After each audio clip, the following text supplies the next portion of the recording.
meeting weekly every Tuesday. Every Tuesday. I'd second that. Okay, motion by Campbell, second by Carr to set our regular board meetings for Tuesday, starting April 15th. All in favor, say aye. Aye. Aye. Motion passed. Item 7, review action regarding resolution number 1025, moratorium extended on utility scale wind energy systems. I think, we're done with the group meeting, and it was all the consensus of the group that I present to the board, the finding, or the results of the mediation.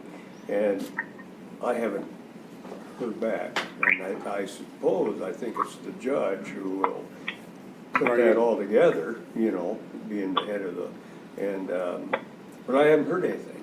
So, and they kind of thought it would be a couple weeks, but, so I'm waiting. So I guess I would like to make a motion that we extend the moratorium. Well, can we hold up before you make a motion? Because outside of whatever the response is to that, we still have the continuance of the third reading. Yes. So I don't know what date you're looking at, but what date are you looking at going to? Well, gosh, it should be,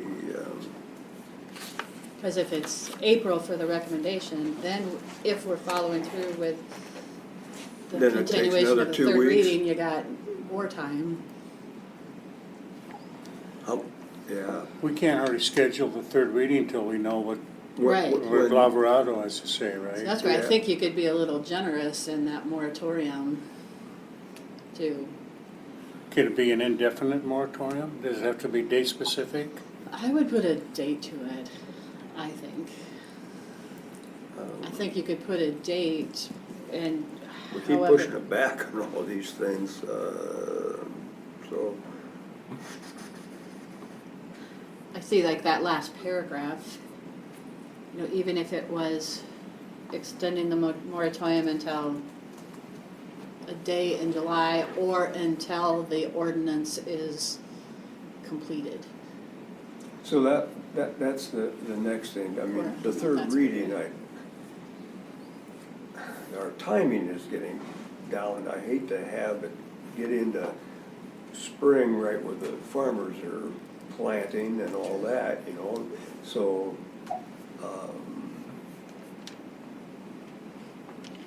I mean, if we could have the third reading sometime in the first part of April would work, but I can't tell without. Yeah, we need to wait, right? Yeah, so, but, Well, will his report have any bearing on what's happened in the past or what's gonna happen in the future? I wish I could answer that, Okay. probably, but, I'm sure it will, So, I Well, guess, what if we did like till, I'm just looking at the calendar, like May 6th, or are we still deep in farming? Or planting season? well, I'd like to miss May, Miss May? yeah. What if we did, Tuesday, June 3rd, and then, if the ordinance is done then we just do a resolution to, Have the third reading. well, if the ordinance is done, we do a resolution to lift the moratorium. If we're done, I mean, you could still have still, whenever you get your recommendation, then set the continuation of the third hearing. But if the hearings are all But that's kind of done, getting the cart before the horse, will The moratorium should be in place until after we're done with our Third hearing. reading. Our readings, Yeah, yeah. I would say so. well, that's what I thought that if we did June, maybe we'd be done with the hearing, with the readings. Can we do what? We'd be completed with the reading and have the zoning ordinance completed. Well, I was trying to miss May for the third reading, just from the fact that that's a terrible month for all the farmers to come What if in. we do July 1st? For the moratorium? Moratorium. That's a Tuesday. That would be, I was going to recommend that we have that meeting on a Monday because the 31st, then we don't have to have handwritten claims for the end of the year. Good point. So a recommendation when you're getting close to that June, July timeframe, I recommend we have our meeting that week on the Monday, simply because otherwise you're gonna have a lot of handwritten claims for year end, to pay, so. Very valid point. So that would be a good one for we can do that. I mean, we June can, 30th. we've done that before, Yeah, change. So we can have a BOS, Board of Supervisor on the 30th instead of the 1st of July. Yes. Yeah. Okay, on the 30th of June. June. So then if we put, per that resolution, we fill in the blank there for June 30th for the moratorium extension. And then if we're done with the ordinance prior to that, then We can terminate relieve it. whatever we have to do Yeah, to lift the yeah. moratorium. If we're Okay. not, it gives us another quarter to figure it out. How's that sound, Boyd? Yeah, I think, I would make a motion that, if we think we're ready, to approve resolution 10-25 moratorium extending on the utility scale wind energy and battery storage systems with the moratorium expiring June 30th, 2025. yes, That work? Okay, I'll second it, yeah. is that a motion, Gloria? Yes. Okay, Yes. did you second? Okay, motion by Carr, second by Campbell to extend a moratorium until June 30, 2025 for wind. Any more discussion? For resolution 10-25. Yeah, I'm sorry, resolution 10-25. Anyone on the phone like to comment? If not, all in favor say aye. No, I get to call Oh, roll. it's a roll call, I'm sorry, resolution. Carr, Aye, yes. Campbell, Aye. Kiefer, Aye. there you go. Now your turn. Table's not big enough. All right, item number 8 is review action regarding resolution 1125. It's a bid for B47 HMA resurfacing with milling project LFM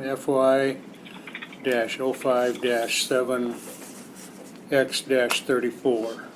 Adam, Good morning, everyone. good morning. Hope everyone had a good conference and Yeah, a good weekend. It's a good one. good to see you there. Yes, I learned a lot. So this, we led this project last Tuesday. Heartland Asphalt was the go bid for, if I can look at it,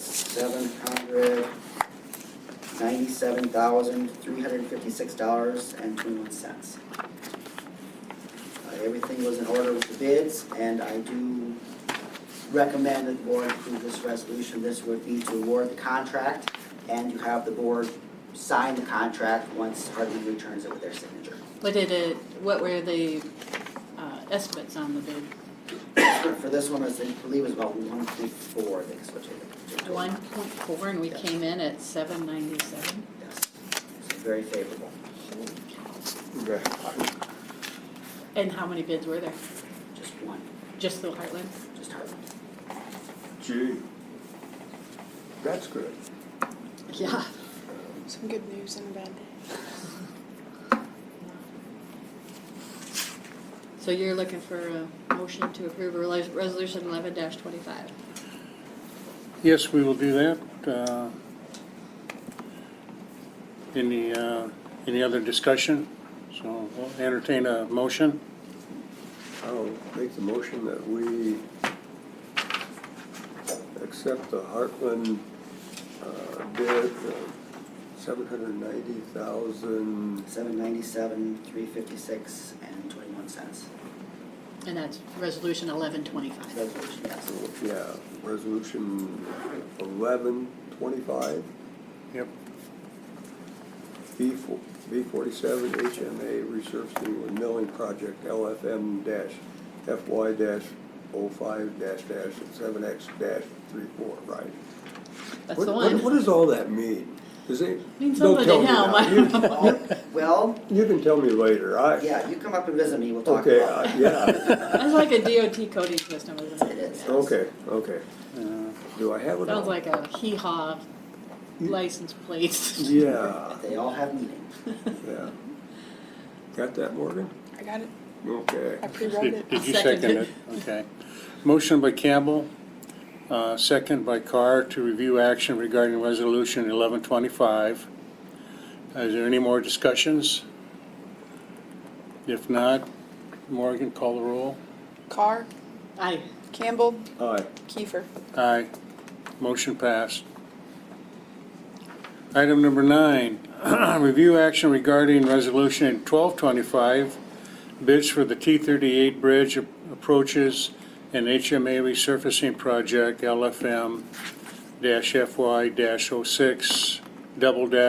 LFM-FY-06-7X34.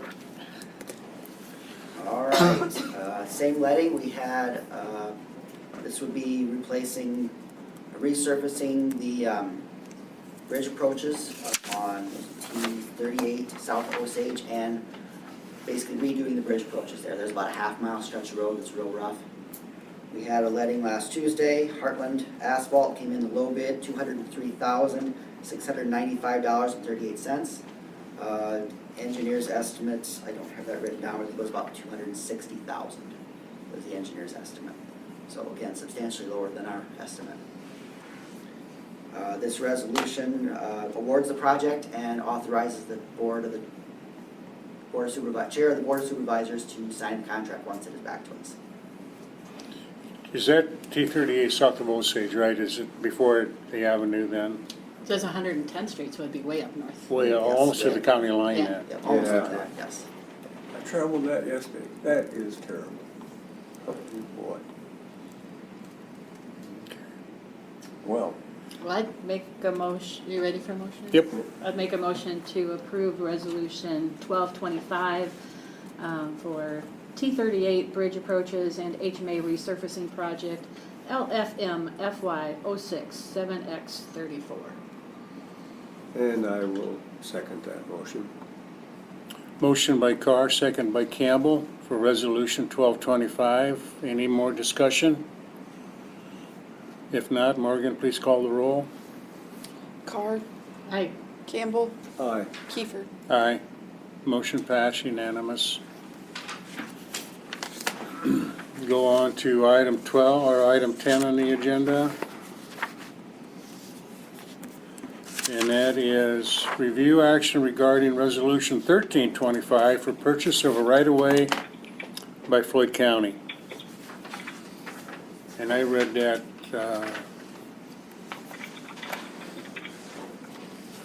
go ahead, Adam, if you're ready. Looks like our land values are gone a little bit, slightly. Slightly. I haven't looked that closely at that. This is, I guess this is something that's kind of yearly Yeah, situation. yes. So this provides us with the means to provide a fair market value to our landowners for purchasing right away. Looks like they were, for 2024, they were 5.39, and now the averages are 5.2. So I don't know that that's good that our land values are going down, averages are going down, but, and then it looks like the recommendation is to keep everything else the same with fence removal at $4 a line, barbed wire $3, fence replacement 16, for woven wires, barbed wire combination, and $14 for barbed wire only. Yes. Correct. I think I saw somewhere the total acreage, but it's not very much. Is it like 5 acres or something, or 10 maybe? This just We depends on the usually- project. It depends on the project. Usually it's not a lot. For bridge projects, Yeah. it's very little. Okay. This is what they have, like if they have an approach to a bridge or something, need to acquire more land, this Correct. lets them buy that land set at these rates. If you look on page 8 of your attachment, you can see the history of like the land values where we ended up at. Yeah, I looked at that earlier, so, okay.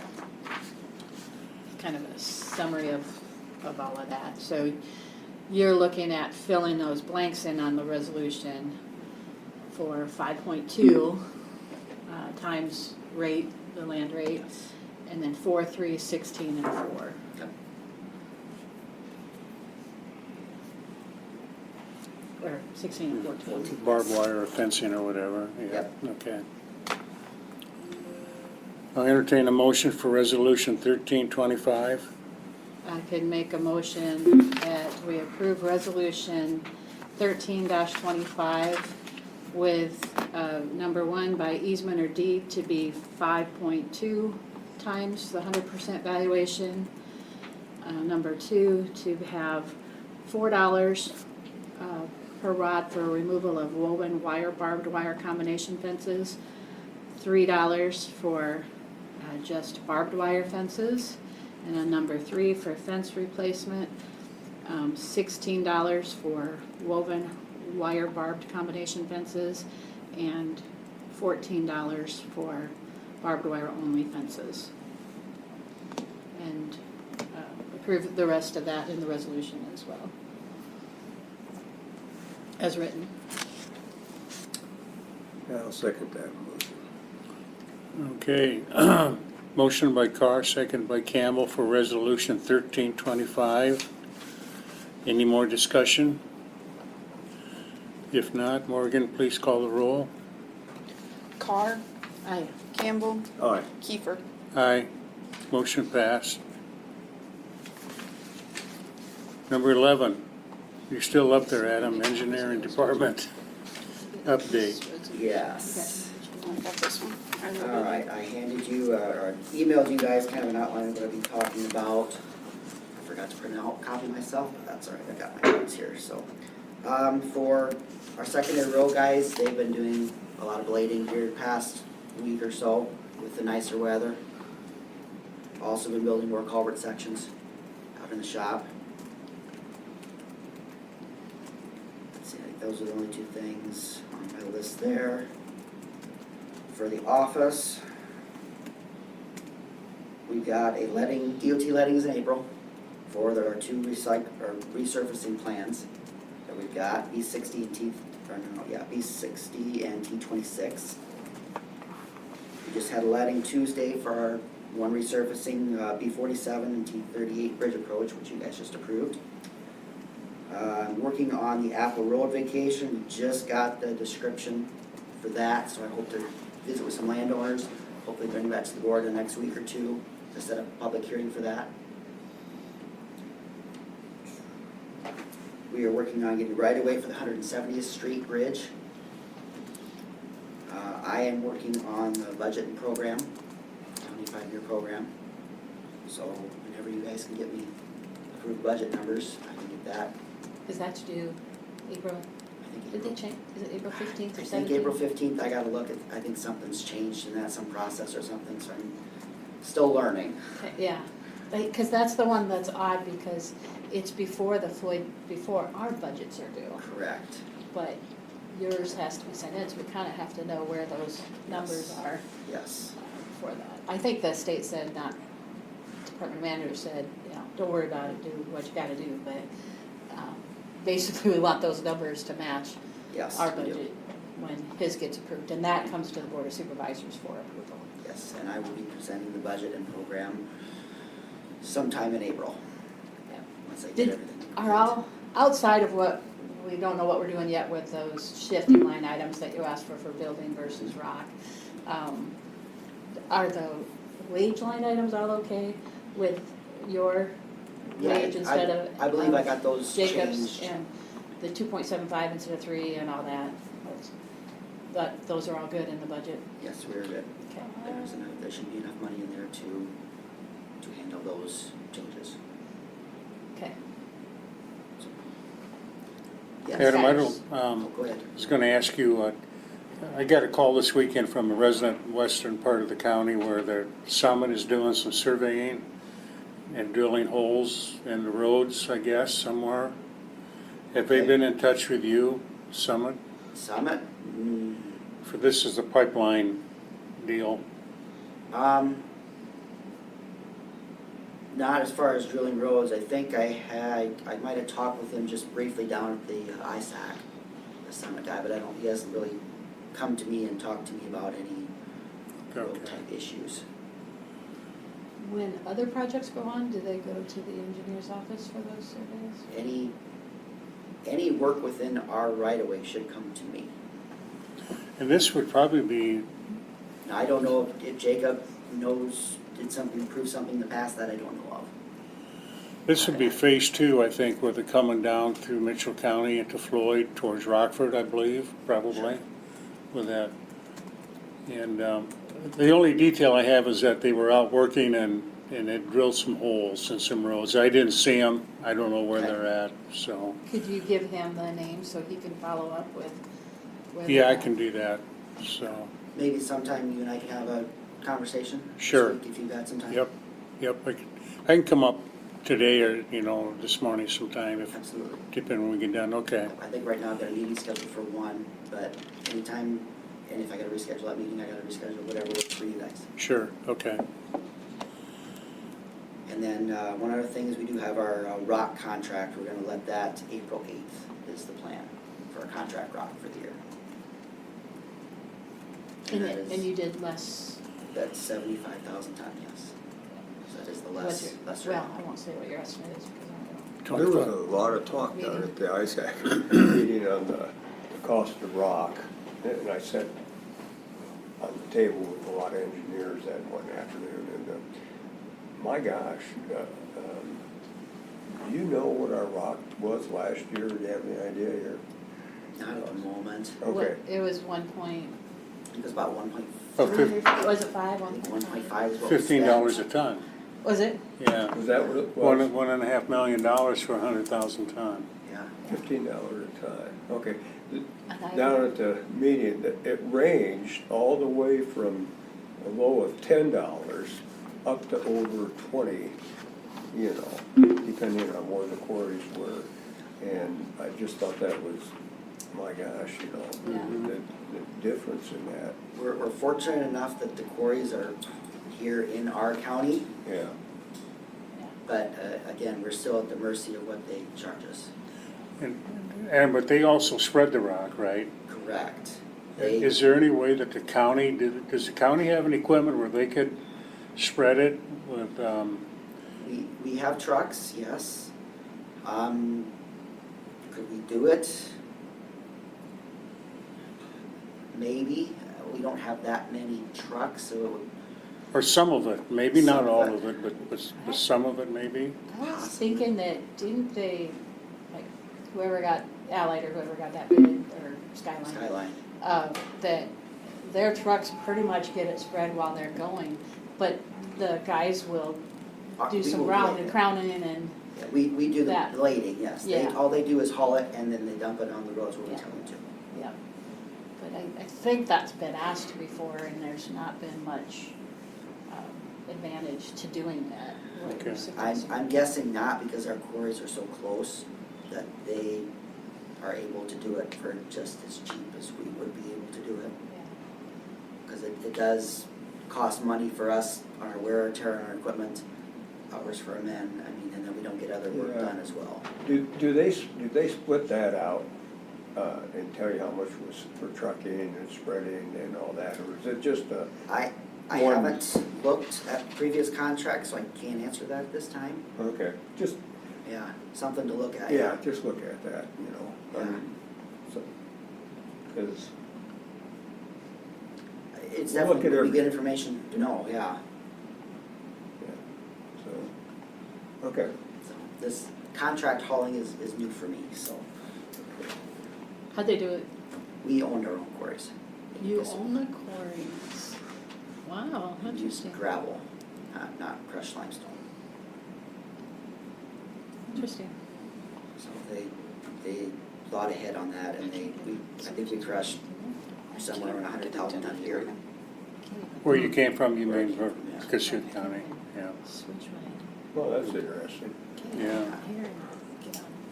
But that's a tough thing to start up, because you actually have to find some land that has that to buy. And it's- Vendor, Huh, are we gonna? yeah. for inquiry.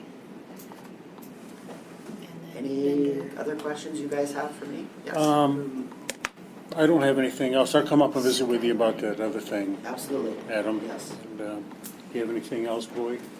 No, not right now. Gloria, do you have any other questions for I Adam? don't think so. Morgan's just gonna look up that, see where we've had, go to claims for Skyline. Instead of that, go to, rates by yet. Go back out. Okay, where's your vendor? And then when you get Skyline, then do a H.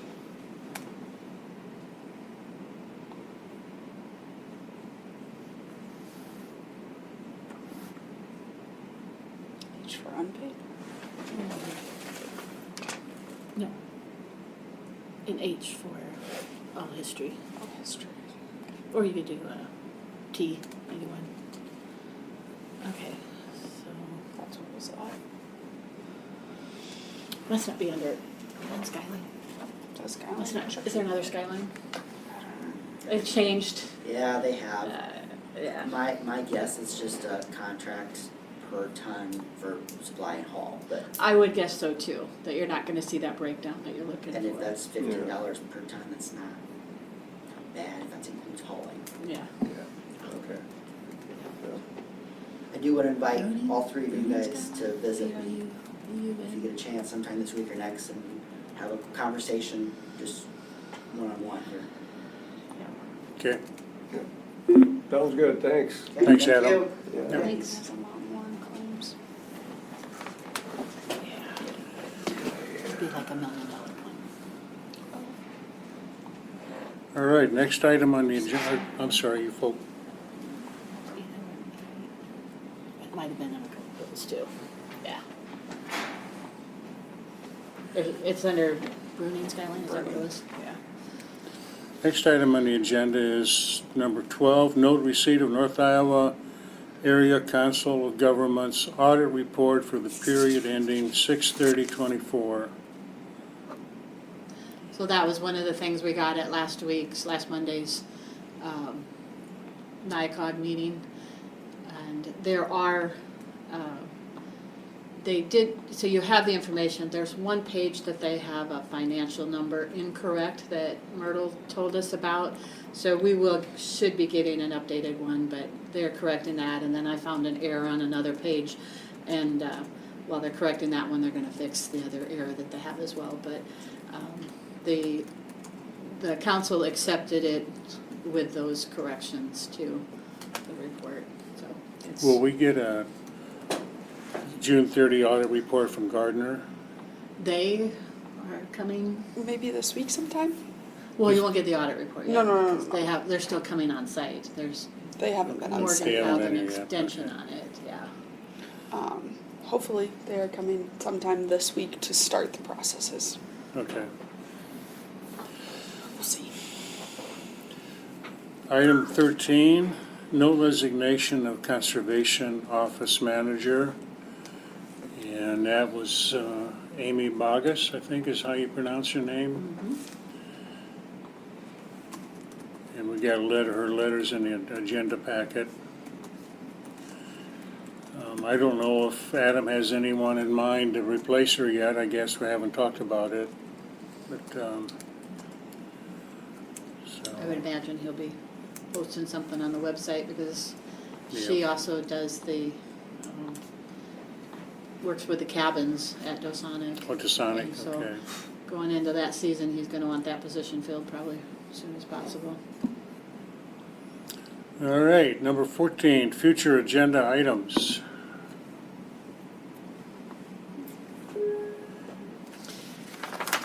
I know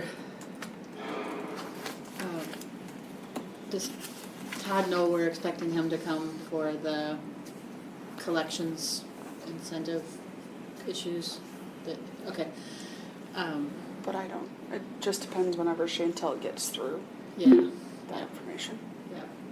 So So we need to get going on that and get some budget numbers from Todd this year and next year, so we have a picture of our general fund balance on that. But he's nowhere near, he said, figuring out where we're, I don't know where they're at. yeah. But it is- It's gotta be a conundrum. Yeah. And, you know, thinking about that, you know, that took place all the way from 22 to now. I just can't see how Fiscal year 23. we missed that. But assuming that Saragordo, I mean, according to the, you know, they were supposed to be the collection agent. Yeah, I don't know. And why where's their accounting on this? Yeah. And so, you know, when we gotta wait for the numbers, but I think we gotta talk to Sarah Gordo too about being a little, you just don't make this up in 1 year. you I know. did talk to another county last week, and they sent me their 2080 agreement, and they hire Benton County to do their collections, and Benton County collects 45%, and Bramer County collects 55%. Bramer County, that gets 55% of the collections, contracted Benton, who gets 45%, where we're getting 10%, and chicks, 90. they're getting 90. Yeah, and. So I think and the why- 2080 should end anyway. I think that should be. Exactly, I mean, that Or doesn't seem negotiate very different. equitable, Yeah. you know, but. But that's another discussion whenever Yeah. Todd gets here. Yeah. And I don't know, I haven't looked at the 2080 to see if there's a That was an agreement. get out time period, but if so, Todd needs to be on top of that as well. Or we, as Board of Supervisors, need to be on top of that to end it sooner than later as well. And I looked at some code sections too, and there's an administrative code that on County Attorney Dalen's report, it has it 28% for county and 72% for the state or something like that. And I see something in the code that says 35%. And so I don't know if that's what some of this collection stuff is, that counties are supposed to get money back. You've maybe heard some on that in the last couple of months or so about getting money back from the state because they underfunded the counties. So I don't know if that's all part of it, but unfortunately, the number is going to be different now because we got an email that Liz said that the treasurer's office has coded another check that's going to have more of these collection incentive county attorney fees in it for just as on Friday. That came while we were at ISAC conference. Because Liz So didn't use it's a the bigger code number now. suggested. What's It's a that? Because bigger Liz number. didn't use the code you had suggested in previous emails. Evidently, in that thread. nothing got changed. Yeah. Well, if we try to renegotiate this 2080 with Saragordo County, if we consider it, we could surely consider different terms instead of 90 and 10. Yeah, absolutely. I mean, we don't have the staff here to do that apparently. That's why we did this to begin Yeah. with. Actually, I looked back even in previous minutes, and it was back when Jesse Marsden was the county attorney, that we started that collection incentive fund, because his intentions were to get on top of these collections.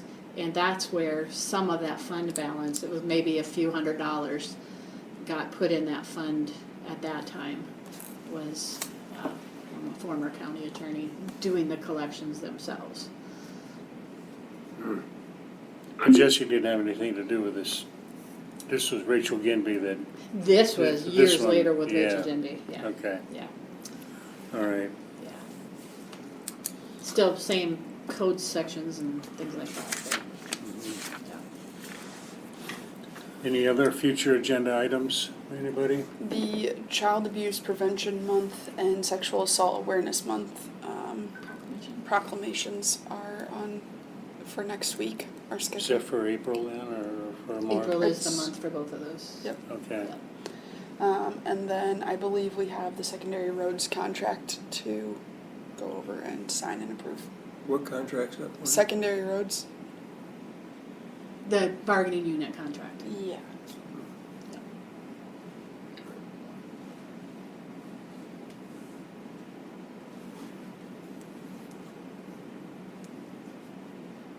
Well, I don't have anything, I mean, I have a question. When I called Tim Whipple and asked him about an ordinance for right-of-ways, is that something that he can create, or does our planning and zoning need to do that? Create The road ordinance? crossing or right-of-way has nothing to do with zoning. No, Planning they and recommended that it doesn't go through Okay. zoning. That it's just something that's worked out with your, Will and Adam to kind of bless, because their office would be for road right-of-ways, and they'd be the they ones kind of. specifically said it didn't have anything to do with planning and zoning. Right, Okay, because you're so- not doing setbacks Setbacks, yeah, or anything like that with this, which would be the zone. right. But potentially you wouldn't have to do the setbacks and stuff through the zoning side. That part got a little, they kind of crossed over some of those conversations, but very clear that the road right-of-way and drainage right-of-way is separate, Yeah. not a zoning ordinance. Okay. All right. That's, and if there are no more future agenda items, we'll move on to the fiscal year 26 budget reviews. You want to take a little bit of a break before we do that, or? Just in a little bit, All a right. few seconds, or, yeah. Put my keys. He's always got a pop before I can go anywhere.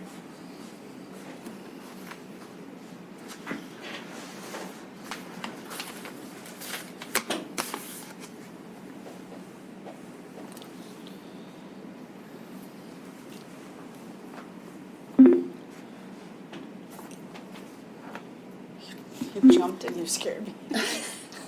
Did you get the drainage claim added to the? I need to go. I didn't. I just thought of that when you guys started signing this.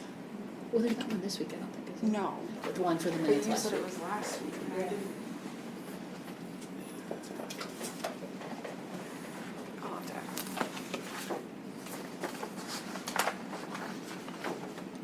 It was- There wasn't any, according to the report that. Drainage comes in a separate report. Okay. And so that paper must be missing. I will find it and add it. We'll just verify that, see if we did our claims for.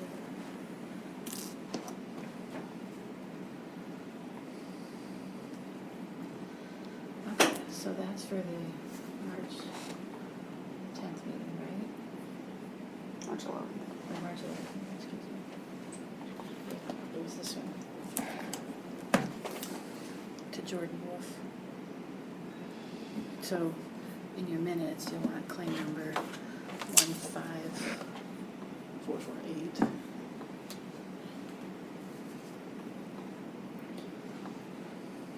You can just put J Wolf.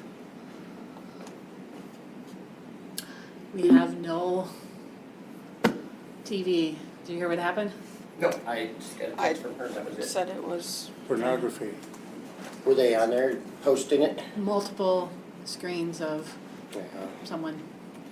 So, I think what we need to do is like what we were talking about before, the Cisco thing, just my opinion, but maybe go to just phone conferences for a while. Because I'm gonna have to, we've got all the security updates on there, so it's obviously a Zoom thing Yep. that we're gonna have to look into, but I'll start a ticket today and see. The Wright County auditor told me that it happened in their county last Monday, Mhm. and they've changed things that they have to put their name in. So they have the name of the person, And they can That- type anything. and you can type anything. Yeah. And so I don't know that that's and that you have to be let into the meetings. But They all go to a waiting room, and we've discussed that before. But I don't see how that would stop anything. Well, a lot of them with the waiting room thing, they don't wanna sit around, so they'll give up on it Oh. before. And if it's not a name you recognize, that's where people are drawing the line, you Yeah. know, if it's. Well, if you're gonna do something like that, you're not gonna put a name you recognize anyway, are you? Right, I think Butler County has a waiting room that they have to let you in Yeah. down there. Yep. What would be the title on Probably this? gonna have to have somebody.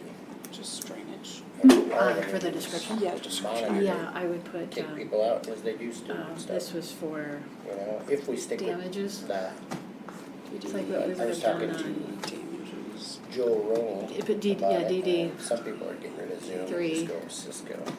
And we've got a year left on it, so.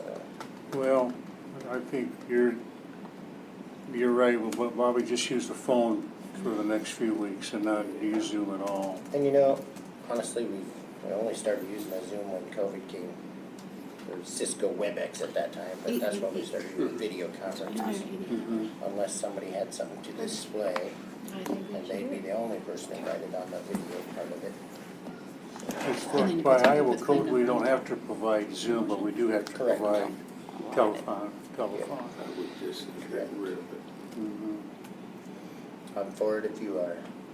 Because the TV's burning out and all that stuff anyway, so you could use it in a smaller conference rooms or something. I know don't if notice the burnout as we're watching the TV or anything.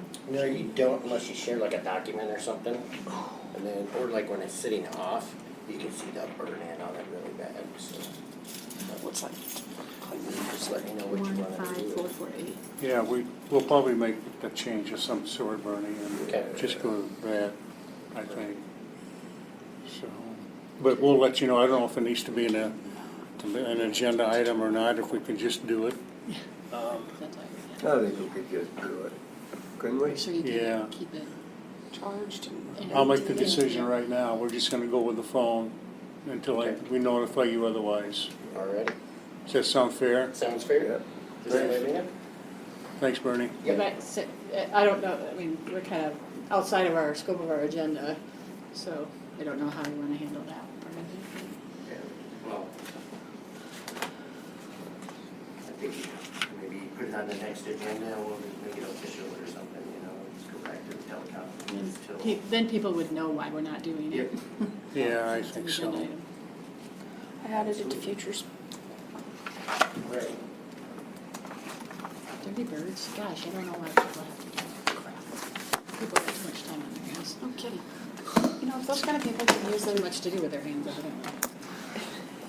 if those people could So use what their have you their got for powers us, for good, Morgan? we would have lots of good. Yeah. Budgets. Oh my gosh. I can't remember exactly what was asked of me last week, so. Did you get any changes entered from like taking off healthy harvest and reducing library? And I don't know, did you guys have time to look over the expenses and revenues? I honestly didn't get time to go through them like we talked about doing last week, and I could say just even the first one that I looked at was the Board of Supervisors, and I look at what we are for just the line item for fiscal year '25 for our publication notices, and we've got 20,000 We're over. budgeted, and we've so far spent almost 16,000. We don't even have enough to cover Our all these publications. publications for this fiscal year. That's what I saw. And so that's a general fund hit. And so that's where I think I don't know that there's much we can do this week without scrutinizing some of this and talking with department heads about, are your budgets good or not good? But I think even, like I say, just the supervisor's budget isn't. I mean, we did change our insurance and stuff. Got re-estimated, and that's a lower number now. So that helps, overall, that helps the supervisor's budget. But, So when you and I met the other day, Morgan, you told me what the new tower payment was. Yeah, I And got I confused. thought I had written it down, but I don't have it. Is it like 30,000 or something maybe, or? I don't think I have it open. what are you looking for? The tower payment, like what the difference was, because we had talked about the change of increased dollars requested, and then what part of that was to go to debt, and what part of that was to going the to DOM site? That's where we've got it listed on that. Okay. debt service page? The 2.75% increase is about 150,000. 109,000. 210,000 we came up if you take off the debt, is what we talked about last week. So this So is now the it's- increase going to taxpayers minus the debt, and then this is this number is for 2.75 increase. So boy, that,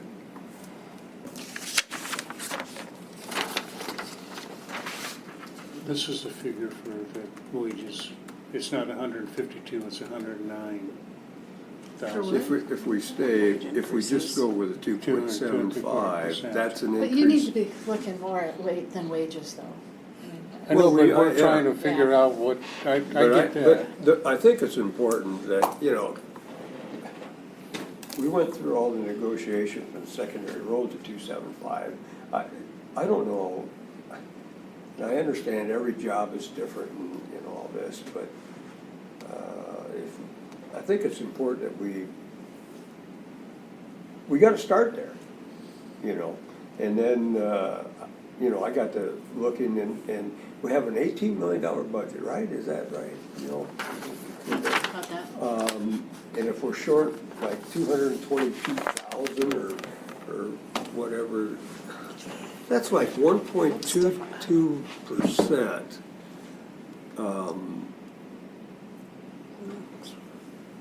I think we need to go back to the department heads and, you know, Ask for some efficiencies. well, Yeah. We some, had this all, yeah, long-term debt. we can get there with 1.25%. Are you on? I just don't think, I mean, for us to sit here and go through this, yeah, we can, hey, we can cut, but we need their help on this, I That's think. all. Clearly not, though. It's different. It's different. Okay, there you go. So what you're asking for the new communications tower debt is $607,425. And then is that, what is that different from last year, though? The new tower is 600,000? $607,425 is a brand new payment this Yeah. fiscal year '26. There wasn't any payments made last year.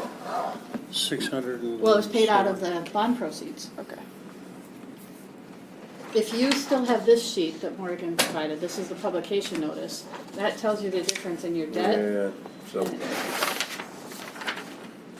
No, that Morgan gave us, not what you got in the mail. Yeah, but- I probably have it at home. either.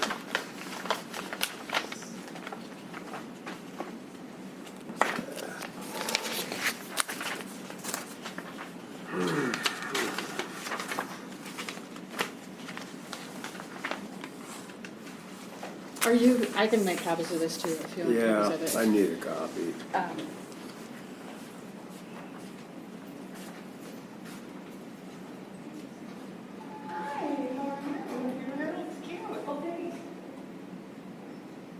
So the new tower is 608. Well, you told me the other day it was 606 and it's actually 607, So I was right? really close. I Yep. don't, but like I said when we were talking the other days, I'm not 100% sure how to pull those numbers properly.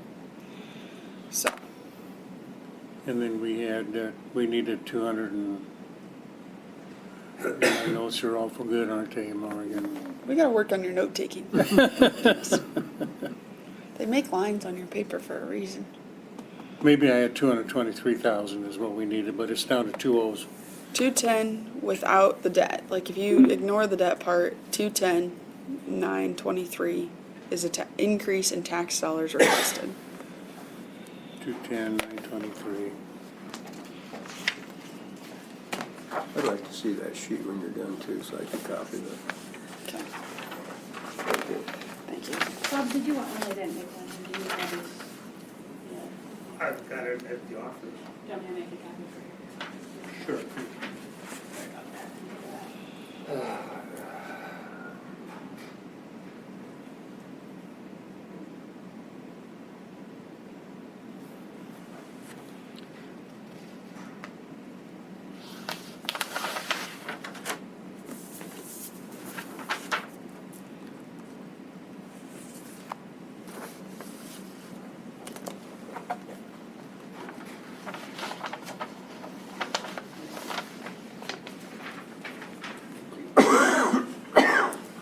So our debt payments change every year, of course.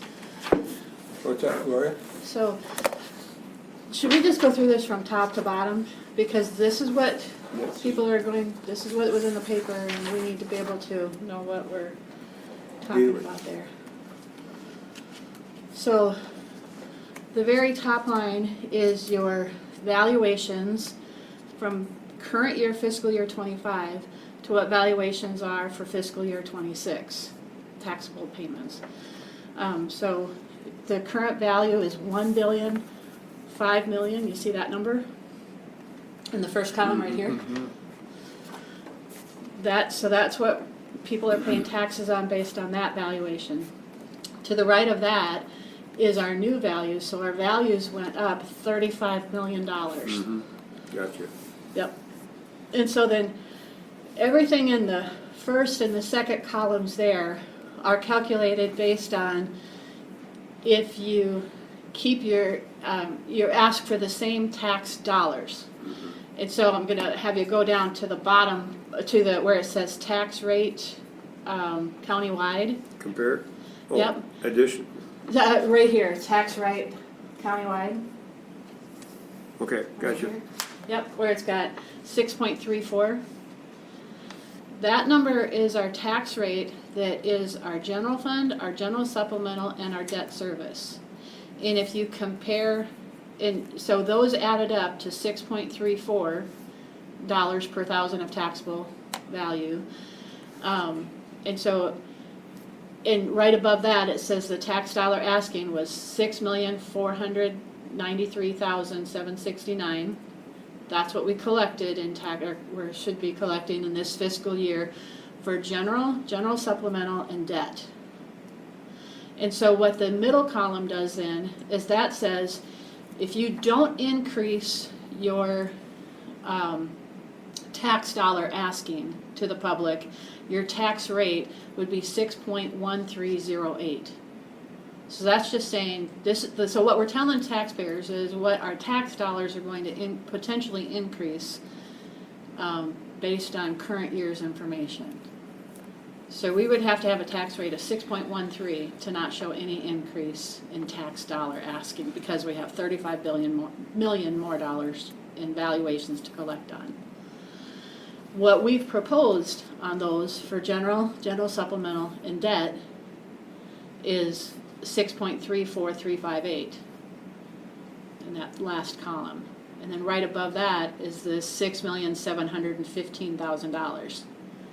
That's what 6.34 per thousand of taxable value with that new 1.04 billion would draw for us at $6.7 million. So you take the $6,715,000 minus the $6,493,000, you've got your $220,000 or whatever that number is. So that's the new county-wide rate that people are going to pay. And if you just compare what we talked about last week, if you look in that requested tax dollars for debt service, you had 1.605927, 1,605,927 that we needed to make those debt payments for the law enforcement center, and then fiscal year 26 if we had that same tax dollar for debt, but that's where that tax dollar changes. And it's only $12,000 difference in that one. So that's the part we can't really, nothing we could do with that. We can't lower a debt service levy because we have to make those payments on the two law enforcement center debts and the new communications tower debt. But had we not had the communications tower debt, that's where that would be less money.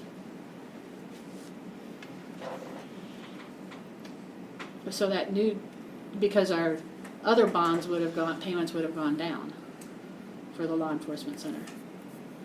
But we have a brand new debt. So our debt is pretty much staying equal to what they've seen this year from current fiscal year 25 to what they're going to, $12,000 difference more in debt.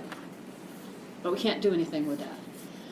We have to maintain our general services debt, or general services tax asking, because you can't use your supplemental if you don't have your general at your max. And that's the ratcheted down one. Do you still have that up here?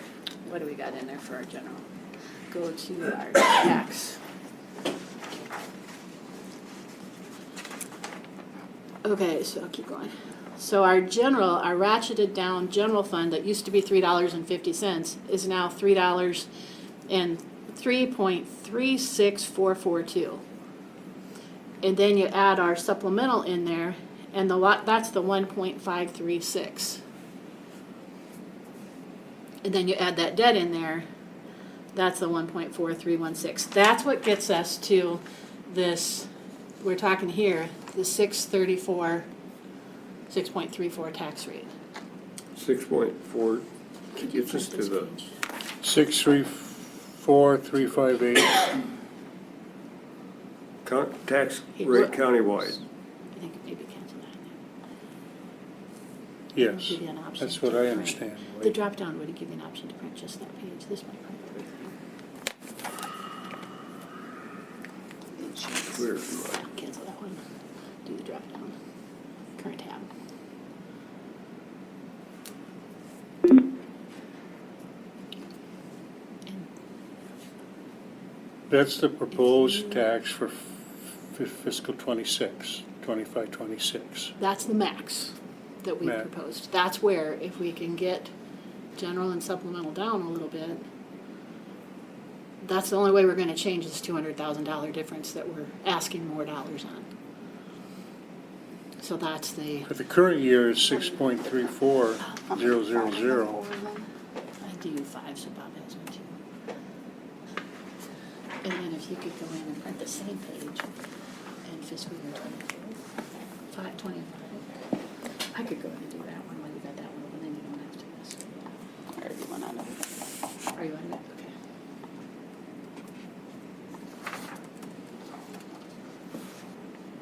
So that's, like when you looked at the sheets that we provided before where it had, here's our max, here's, we were especially playing like with rural services and taking road clearing down, taking sheriff's, rural deputies, everybody in sheriff's deputies down to 8%.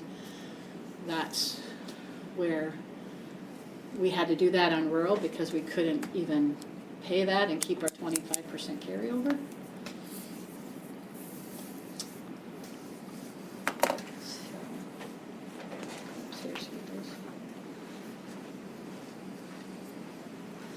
But if you open up those sheets that Morgan emailed us last week, it's multiple pages.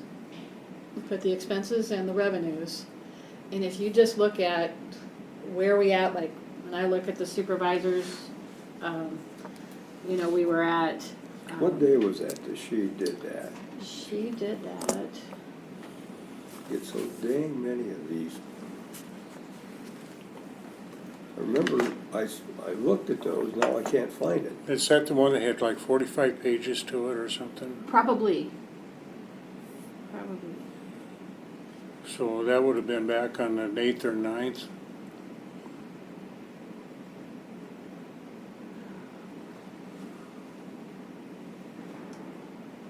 Requested reports, no. Oh, I think I found it. On the 7th, requested reports, Yep, that's what I'm, that's where you're at? Okay, yeah. okay, found it. Yeah, And she had some changes to make on that because she mentioned on that one she had one of the treasurer's wages was Jesse caught there was something she had used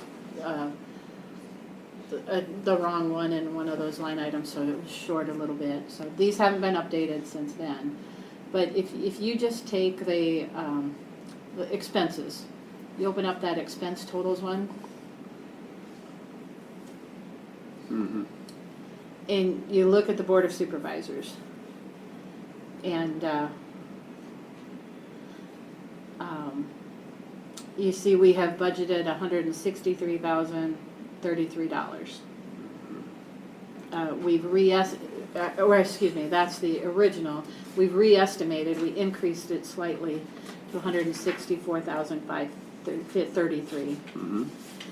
But you look at fiscal year '26, we're at 174,292. Now, you can see there that wages are a little higher. So if we did the 2.75 instead of the 4.66, that'd bring that down a little bit. That would bring supplemental down a little bit. But what I was talking about is looking at this fiscal year at just that line item for publications. And you see that you expended to year to date 15,877. And you look at this and you say, okay, we've got 8 months of bills in here, so you take that 15,877 divided by 8 and multiply that times 12, you got nearly $24,000.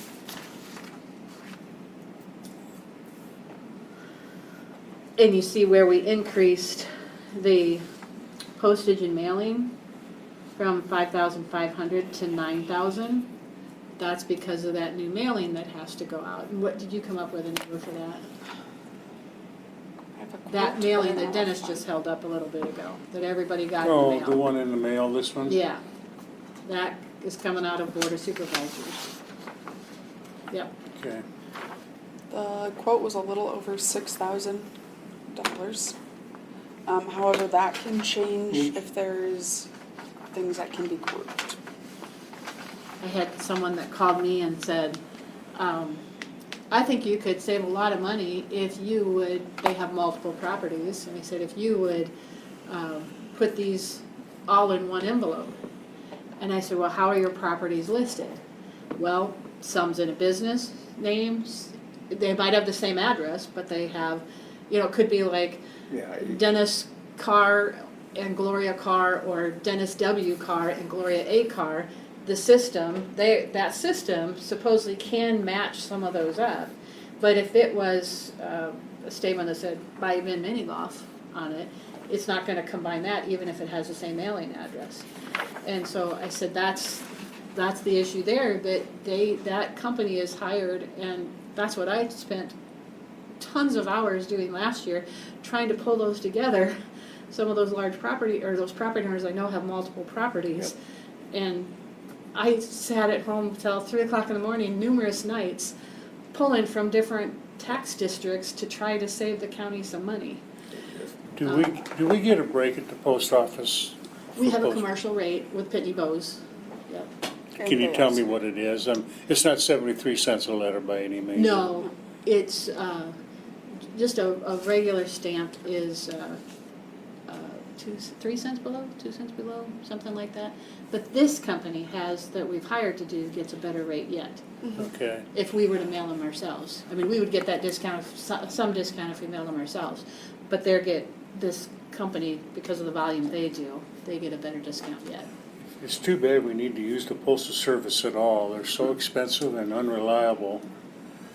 It takes 2 weeks for me to send a letter to Denver to my boy for 73 cents.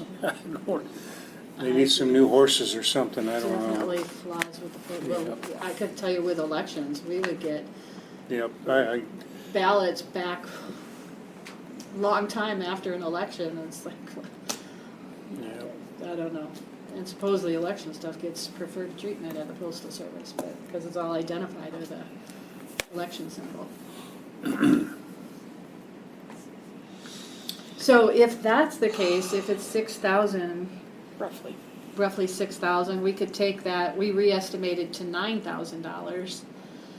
We could, on that line item for 412, we probably aren't going to need 9,000. We could probably lower that just a little bit. But this is the activity that Morgan asked the department heads to take a look at these and see what you can do.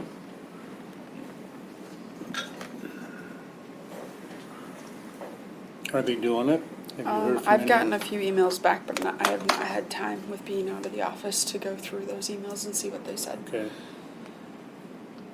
for So that conference. what I'm saying is then that's our task then, to go through these, and if we think somebody is overestimated their expenses and underestimated their revenues. That's where you would look at these, what's the trend of these years?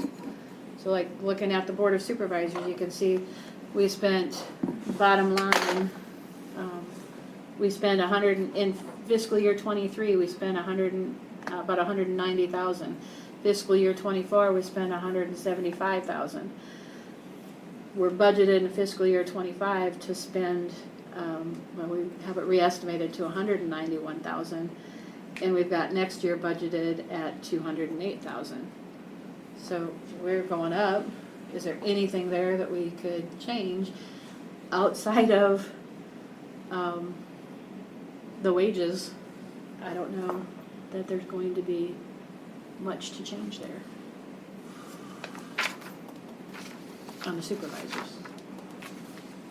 But doing the 466 to the 275 would be something. Boy, do you like the new ruler I got you down in Well, conference? It's not quite long enough, is I it? keep hitting something and, What if you use the silver one here that's longer? I don't, Then maybe you can stay outside the screen. It is hard with those little lines, isn't it? yeah, the touch. it It is is.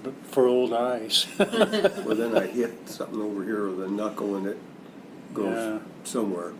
What's your So what, okay, let's go down to Depends the if Elizabeth auditors. shows up. Depends if Garner shows up. Is it too simple, you know, Yeah.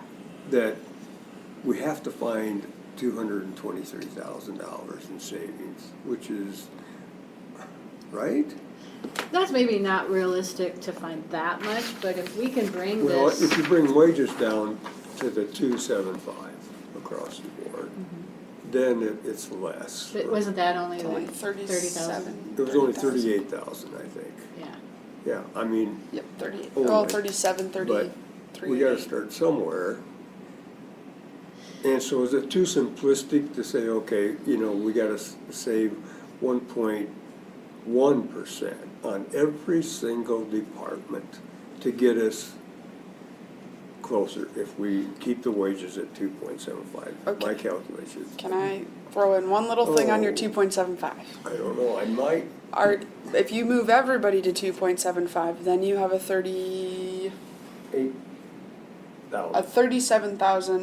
37,388 savings. However, that means moving the sheriff's department down to 2.75 as well in The order to, deputies by contract, and the deputies and everybody. yeah. Is that going to be kosher for your back to blue?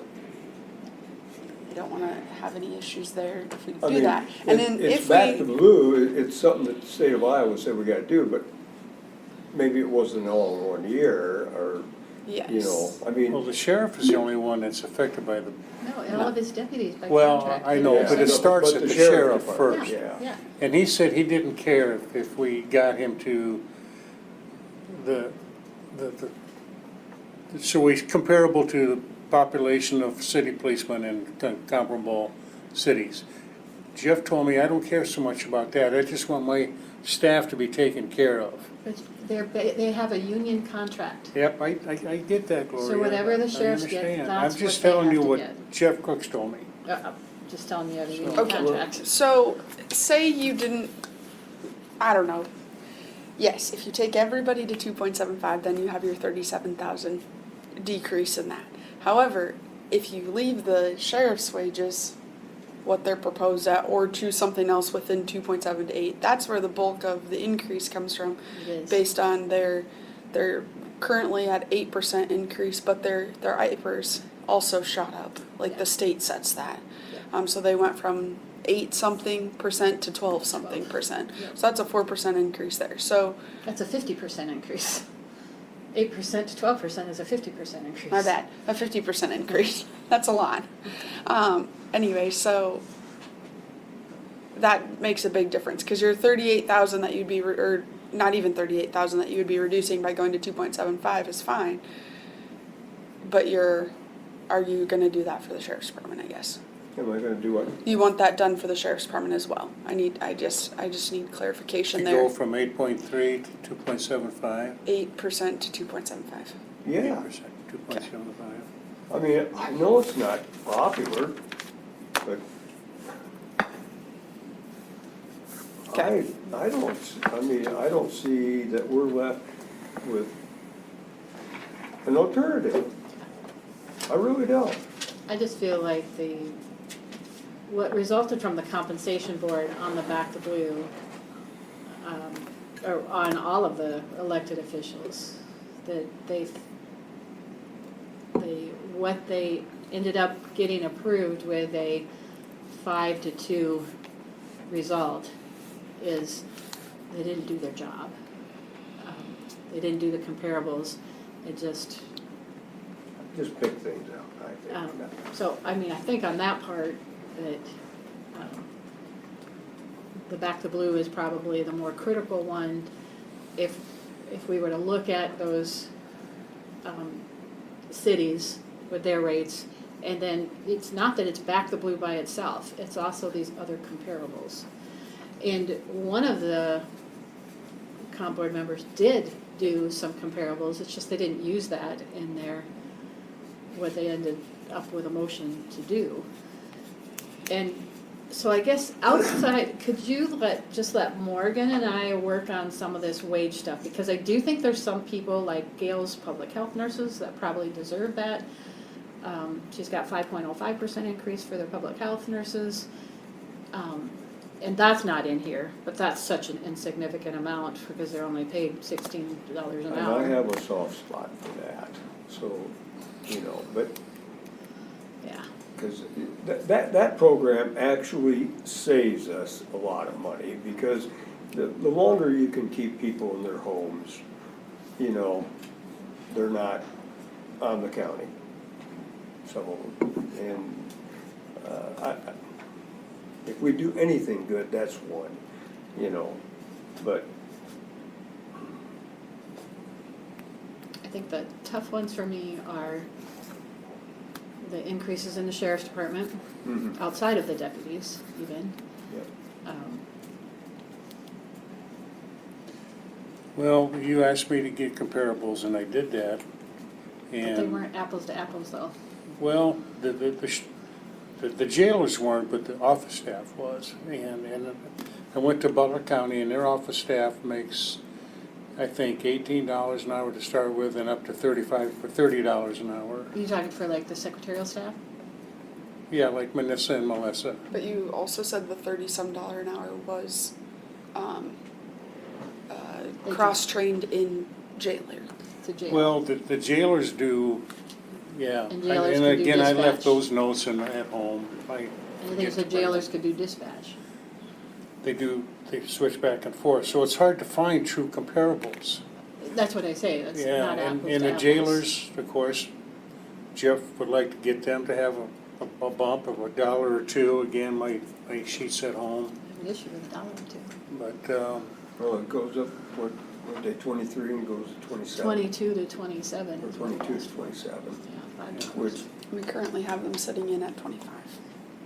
So $3 an hour increase. are we gonna have to go through every single employee and to do this, like we did? And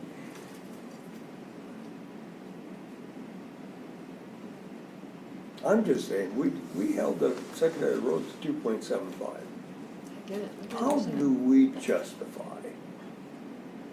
that's the real That's the problem. whole thing Yep. in this, And we didn't even offer to negotiate with them when yeah, they come back the second time. yeah, that, I have trouble with that, so.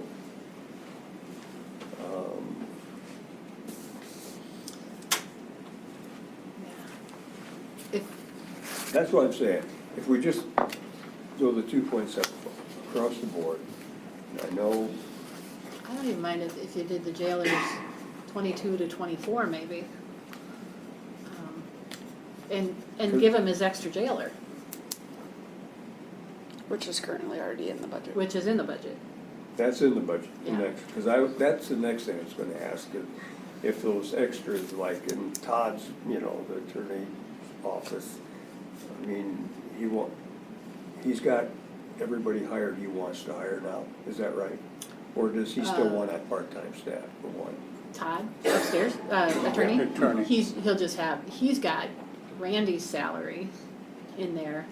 But Randy supposedly is going to be retiring, and so it'll be whoever his new one is, July 1. And that's actually even the same with the sheriff. He's got a deputy retiring.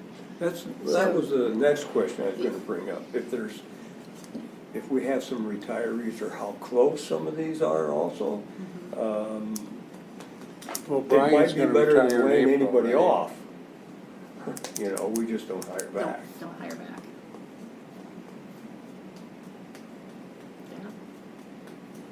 Yeah. We've done that before. Supervisors have done that before. Yeah. We had a I mean, I hiring would think freeze. that's something we have to look at, you know, the way it is. Well, how much would Brian's, I know, again, I got his salary, it's about 80. Yeah. Ryan is at the max, other than maybe a longevity, $100 a year more for Now, who longevity. are we talking about? Brian Deputy Tiedemann? Brian Tiedemann, he's gonna retire Okay, in when? April, In April? next month. Okay.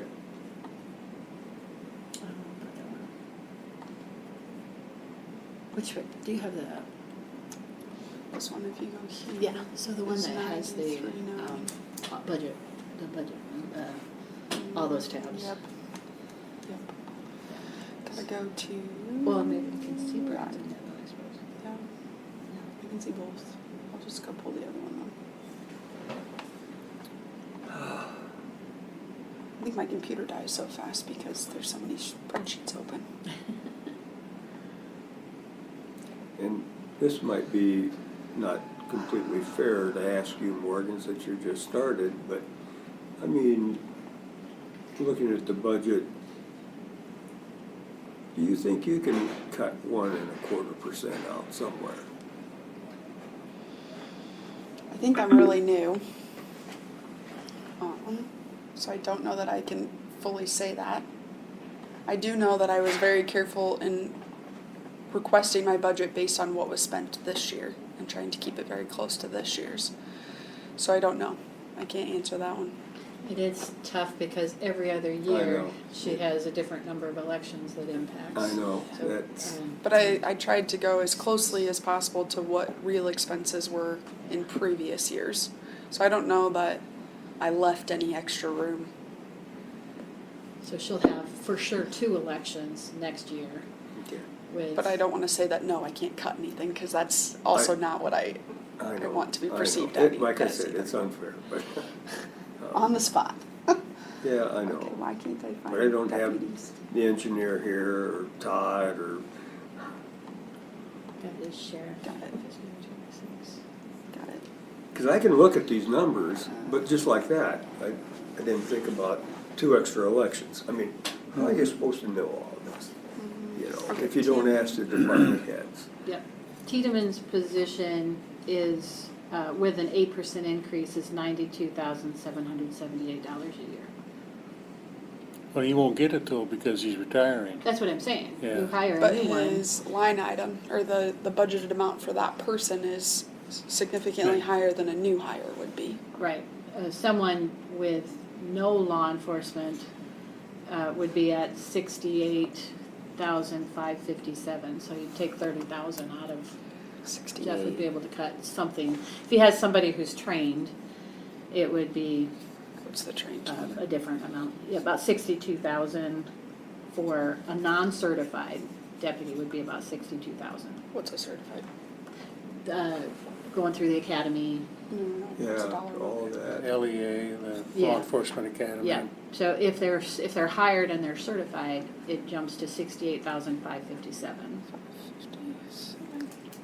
So about $4,000. But Brian, it's taken Brian over 20 years or more to get to where he's 92. at, Yeah. right? So that, if they start at 68,000, it's not gonna jump up next year to, No. Right. No, but just Yeah. getting a more accurate number in for that line item, Yeah. because we know Brian's retiring. Mhm. And we know that the next person coming in isn't gonna have Brian's salary. right?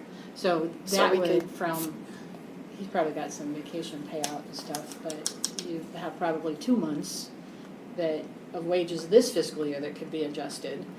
And then next fiscal year, about $30,000. why would we even need to hire somebody back for a while? That would have to have Jeff come to a meeting. I know. And talk, because you are the ones who get to set the number of deputies, any staff that they have. Chickasaw just laid 4 people off. They mean- plan to in July. This isn't really even worth bringing up, but I remember taking my boy up to visit Sheriff Lane one year to look at pictures of the tornado, and there were 2 deputies in the county. It's all changed. Fiscal years. I wouldn't be surprised if there'd be some retirees, secondary roads, and that's even like secondary roads. Outside of, if you don't let them hire, they build up someone that's been there after 2 years by their union negotiations. Someone there 2 years gets the same pay as someone that's been there 20 years because they just have a 2-year get up to. We don't have any control over that, though. Yeah, you negotiate their budgets. Well, the Teamsters, you mean? Yeah. Yeah. Who negotiated that deal? And you did 2 years ago. I don't think there was much change. This year, And you just did it this year. Well, I know, but I mean, going from 2 years to 20 years of, is that something the Board of Supervisors did? Yeah. Well, I mean, they used to have, I don't remember what their schedule used to be, but they used to have longevity. And they negotiated taking longevity out. And so what I'm saying is, after they took longevity out, someone that reaches the max at 2 years, Yeah. a person that's been here 30 years is Yeah. making the same as someone that's been here 2 years. But that's every office. everybody? Well, sure, That's how because it's the only ones supposed that to have be. longevity is the sheriff's deputies. Same thing with them, yeah. Nobody else has longevity. So even if you were to do, say, you wanted to do, like schools do, where they say, let's offer early retirements. Well, in that situation, like say with secondary roads, it only is good for 2 years. And then everybody's the same. So it's not like the schools have a longer longevity pay scale, that there's some advantages of doing early retirements in Yeah, some situations. that only takes you down for 2 years, and then Yeah. your replacement then is already back up to where Right. your Yeah, retirement. so you really If you need to have a start- replacement. If you have a replacement. That's where we're getting at. I Do we- am I understanding. mean, quite honestly, do we let somebody go? Or do we take advantage of them retiring and see, okay, I understand, but we may have to get by. Yeah. It's better than firing people, I would say. And especially the unknowns and just, I get what you're saying, and the unknowns of, the Senate File 376 goes through, and we have this transition period to this new property tax reform, 2% caps. 2% and- caps. Yep. You tell me how we're supposed to do this. Yeah, yeah. And it doesn't, I mean, I don't know, it looks pretty ugly to me.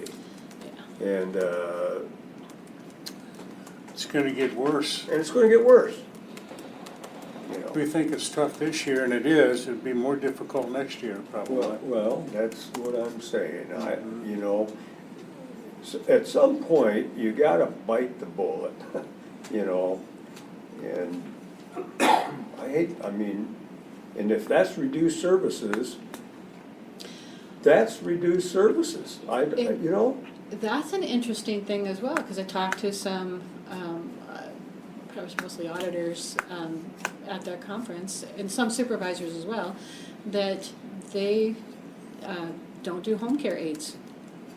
We're talking, our home care aides, some of the lowest paid in the county, doing a 5% increase, but many counties have done away with home care and have left it up to the private sector to provide home care aid services. One county I talked to, their hospital does their public health. They tell the hospital, we'll give you X dollars for public health, and so the hospital gives so many dollars for home care nursing, not aides, but nursing services. It's all done through a hospital. And I look for that to be from one of those meetings. I think it was the Hot Topics meeting that we went to, where they talked about healthcare. Is that going to be the next, following the whole mental health region thing, and especially now that it's under And boy, HHS. that's gonna get to be a conundrum, this mental health thing is, oh my gosh, listening to that panel, that was. So, Could you, okay, I mean, could we put would you be agreeable to 2.75 for the secretaries in the office? Because that, again, I think is gonna cause some animosity in some of the other departments with office help. And they'd be higher than some in offices. And my thoughts are, with the sheriff, he's got this extra jailer in there, but he said, well, if he could get the $26 an hour or whatever, he wouldn't need that extra jailer. That logic doesn't I make sense to me. just don't understand that. But to me, if he needs the extra jailer, we could do, say, $25 instead of to $24 would be $2 an hour increase, And then and give him an extra jailer. And 26 for. And jailer 26 for the admin, yeah. Does that seem, I mean, because I see the perpetuality of, he says, well, I'd just soon not have another jailer. Well, then next year, he's probably gonna be coming to us for another jailer. And now you're at a higher rate that you're gonna be paying all of those jailers plus that additional one. So it's that perpetuality of the wage as well.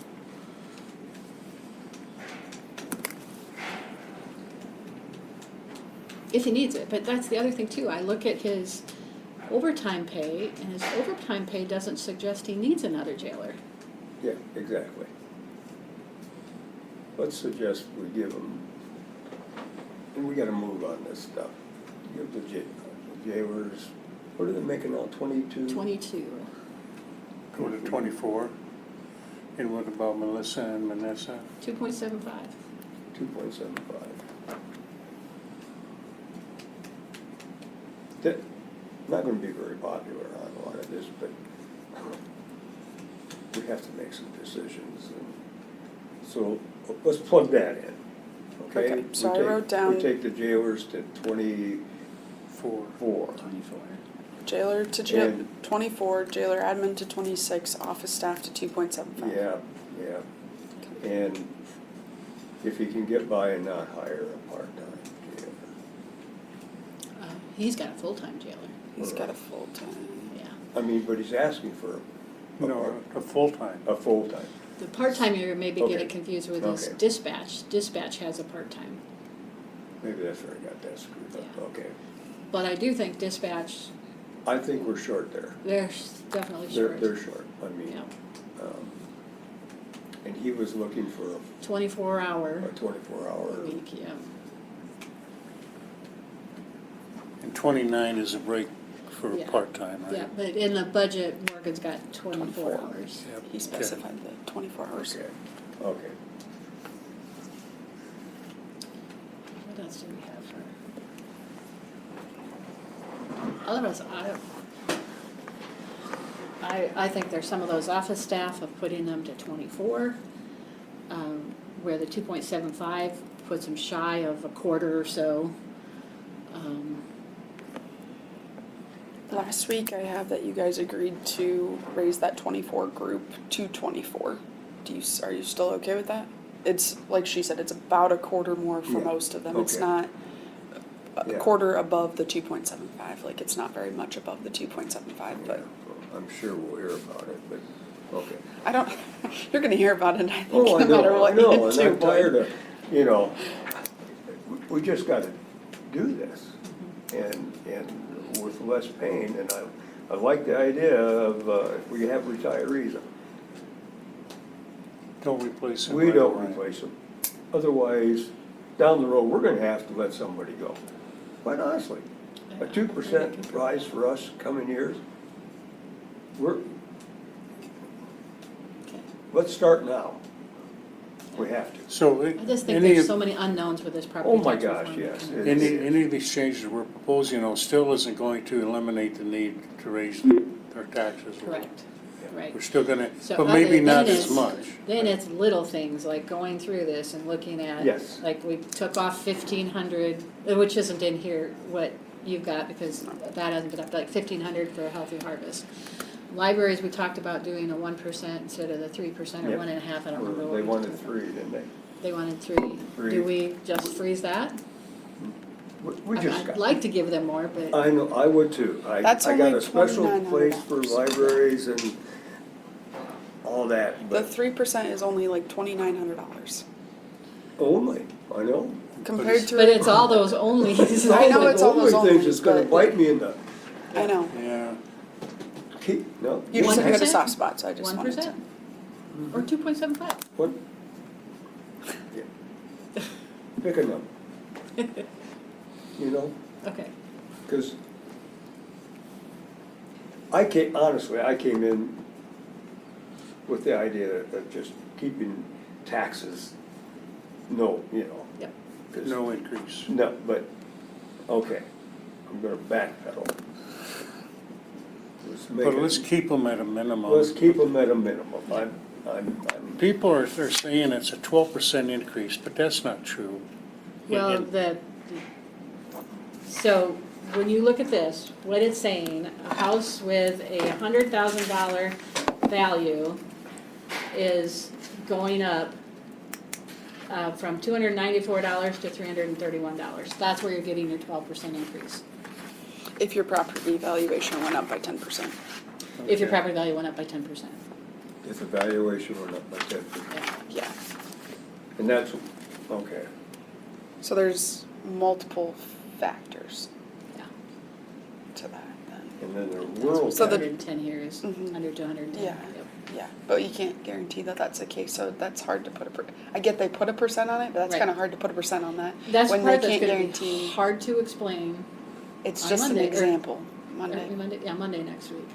and when It's an you're, example. when you're comparing urban and rural tax rate,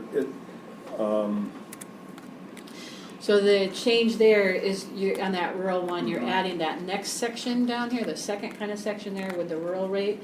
And that's going, our tax rate is $3.50 going to $3.38 to collect the same tax dollars of $2,282,000.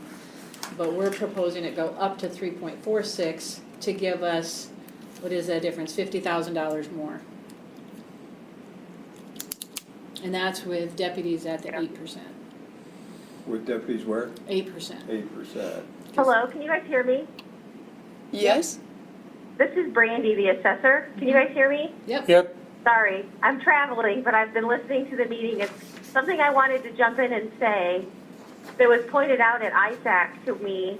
I didn't look at your sheet you have to publish and send out very closely before this, but it's saying that you have a 12% increase because if you have your $100,000 house, this is what they paid last year, and then we're going to add 10% on average for increases in valuation, and then this is what you'll pay this year. The flaw in that is that you guys are budgeting on 2024 values, and we don't do market increases in 2024 values. You only do market increases on 23 and 25. So 99% of properties are not seeing that increase. So Chickasaw County put the actual math, the right math into their formula, and they were also showing like a 10 to 12% increase. But when you take out the fact that they're accounting in that math for the 10% increase that didn't happen, it's actually only like a 2 or 3% increase in people's property taxes. So you can't rely on the math on that form because when they redid the form this year trying to make it better, they made it better in some ways and worse in others, and that's the way where they made it worse. Right, that's what the So department just something to management think about, has. like it's bad publication that you're not really. Right, that's what department management has said as well, that it's such, yeah, their intent to make it better was intentional, but it's a tough one. Yeah. That's why I say follow how we what? explain this next week is Yeah, gonna be okay, well, I'm interesting. sorry for interrupting. No, that's good. No, Thank you for the explanation, Brandy. Right, right, and I can maybe try to put some math together for you, but yeah, and see where we're really at with like taxable valuations and what that growth really looks like. You know, we could sit down, Gloria, and do that if you wanted to. For Yeah, your that'd be meeting. great. But I just wanted to make sure like you guys understood that 12% is bad math. So don't think of it that way. You're probably more in like the 2 or 3% increase. And I understand all, like you guys still have an issue there that you guys got to make some adjustments to, but it just isn't quite as bad as it sounds percentage wise. It's a big difference. But we do between- have a valuation increase that, it nets out at 3.4%, I think, or something like that. It's a big difference between 12% and 3%. Yeah, the taxable value did increase. Right.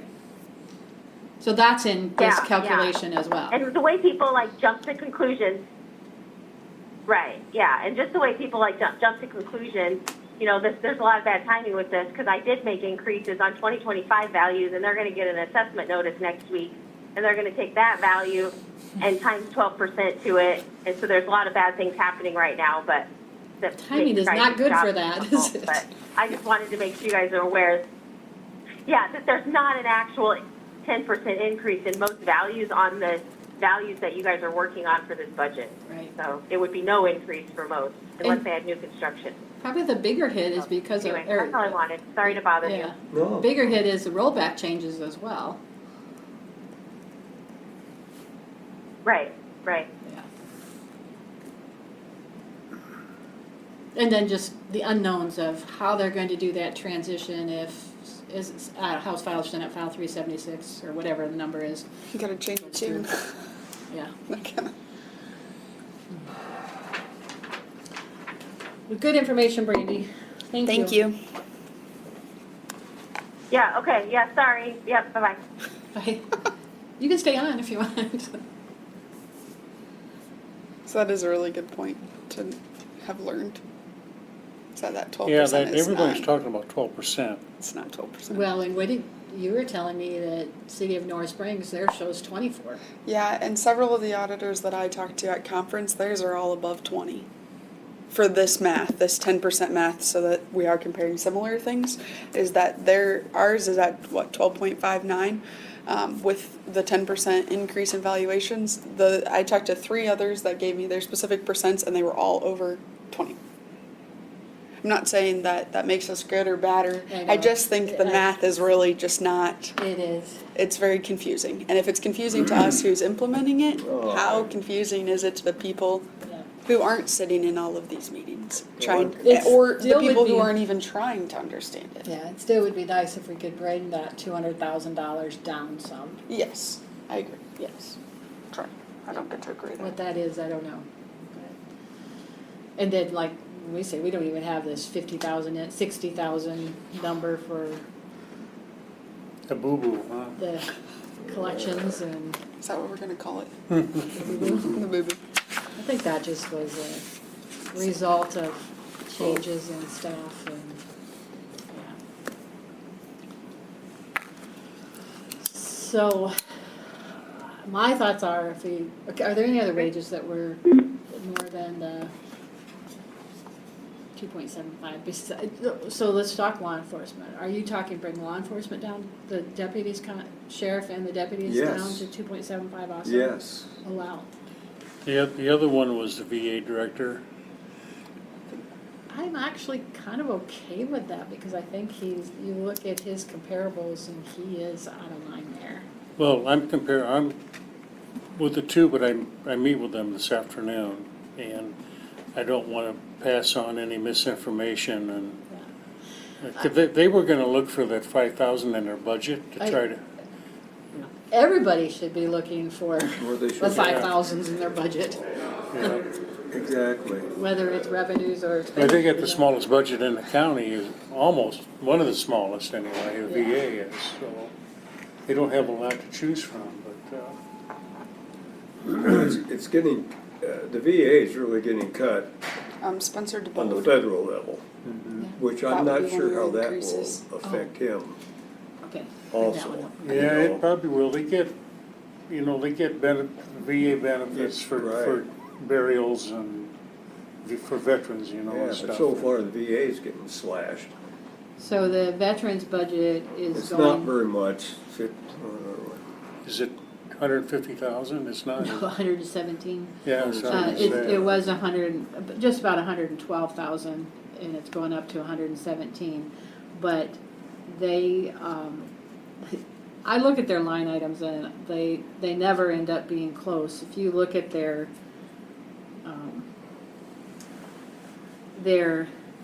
in fiscal year 23, their total budget ended up 91,296. Fiscal year 24, their total budget ended up 80,633. So far this year, 8 months into the year, they're at 53,000. And they have budgeted 111,000. They should easily be able to cut 5,000 out of their budget anyway, regardless of giving Todd a $5,000 pay increase. A couple other wages. Spencer DeBode, which would be in conservation. Mm-hmm. That one was discussed that he needs to be brought up because he's been here, like, his time to get him closer to what the other guy is that does the same job. So you guys proposed, or conservation proposed, that he goes up to 27, and he's currently at 25. Do you want me to leave that one, or do you want me to lower that one? So Dennis, you may remember this when this was last year, that Adam wanted Spencer to get up to that same level as the other one, and the board said, no, he just started and got some time. I do think his is probably warranted to do the increase that we have. Spencer's the one that moved up here from Southern Iowa, Yeah. correct? Yeah. And lives at Tasonic and all. He does, so he's got some advantages of having that free rent and board, doesn't have any utility bills or anything to pay. And he would still be less than the person he's being compared to. He would still be less by $2.50 an hour. And that, I do think, my opinion is he should be less because he's getting free room and board. Yeah, that I just wanted to make it clear though that Yeah. he's because he's being compared to this one person, he is still getting paid less per hour because of that room and board. But 27 is what was proposed. I know Adam said that being there, living there, he gets, people There's are some reaching out perks. to him all the time for So does whatever. Does Adam need to replace Amy, the gal that we just got a letter from? Mhm. She's needs to be replaced, right? That one should be replaced because she works at the Fossil and Prairie Center, but then she also does the cabins. Okay. Well, the thing with that one is it's an autonomous board. You don't have any, you can't say Yeah. anything about that one. They just give you, all you have impact over is the bottom line But budget. the bottom line. Yeah. Mhm. Well, the bottom line, Then what's their total? 22 is their budget number. Yeah, 22. 537,000 is what they're proposing. That is probably one of the budgets that has increased more than most budgets. If you look historically, and I don't know what it looks like here historically, but they've acquired more property, they've, let's see, okay, so fiscal year 23, they were at about 593,000. Fiscal year 24, they were about 581,000. This year, it almost looks scary this year that they're gonna be able to stay in budget. Is Tasonic paid for? Oh, yeah, Is it? Okay. we didn't pay anything for it. Yeah, that's right. I thought there was some. We had some legal cost stuff to go through with acquiring it, and then the last wage that I have that is being proposed of an increase would be Bernie for taking on public health phones. what did we put This in is there? under 2,000. public health. No, he would be Department 52. He would be IT, What number is that? 52. 52? data processing, And what did we put in there? 2,000. 2,000?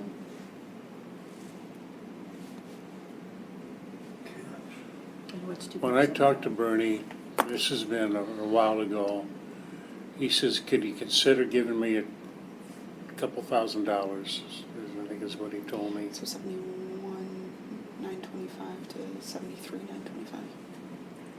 2.75 gets him. Gosh, look at his budget, he's going. A lot of the There's a expense in his 67,591. department is all the technology stuff he has to buy. I know. Updates and, So is it, what's the numbers you got there? For current or for What's current? current says.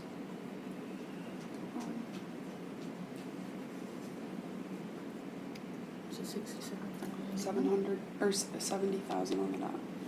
Telecommunication services, that's where the tower comes in, 67,591? Right. is that right? no, Well, that's a heck of a jump from, up to 60,955. Fiscal year 25. The original According amendment to was this spreadsheet, 70,000 for 15,000. fiscal year What- 25. You guys got any thoughts Yeah, on that's- that? What was that one? Sorry. On line item 414 14, under 52. Telecommunications services, we jumped, originally amended at 15,000, now 25-26, it's up to 60,955. New phones. New phones? New phone New phone system. system. That's the new phones that we, Throughout the courthouse. Yeah. And we have to do that because our current phones are becoming, is obsolete the right word? Okay. They're just, Yeah, they're not we- gonna work. Yep, Okay. they're not, won't be supported That's the after. word. But Bernie needs to get me a final estimate too on that. So this isn't a for sure number? Okay. No, I'm waiting for a final from him. and that would take him, what would that percentage increase be from what he gets? 200%? What? From 15,000 to 60,000? No, I mean his wages. Oh, his wages, oh, Is that Well, that's what- what's interesting, because I was just pointing out here, I said, we show his Something's wages wrong. in the budget as 67,591. I can't get anywhere on a network right now, so I don't know. What do you want me to look up? In solutions. I thought he was closer to 70. Maybe that's where he'd like to be, I don't know. It doesn't even let my icon. Okay, where am I going? Just, I can't find where. Personnel. I don't- His salary isn't in It is, yeah. in his budget, Let's Go to apparently. payroll. Well, it's got Inquiry. FICA and IPERS. Right here in inquiry, yeah. Where is his Master? salary? The very first, the 100 code that's on there, and then, yeah.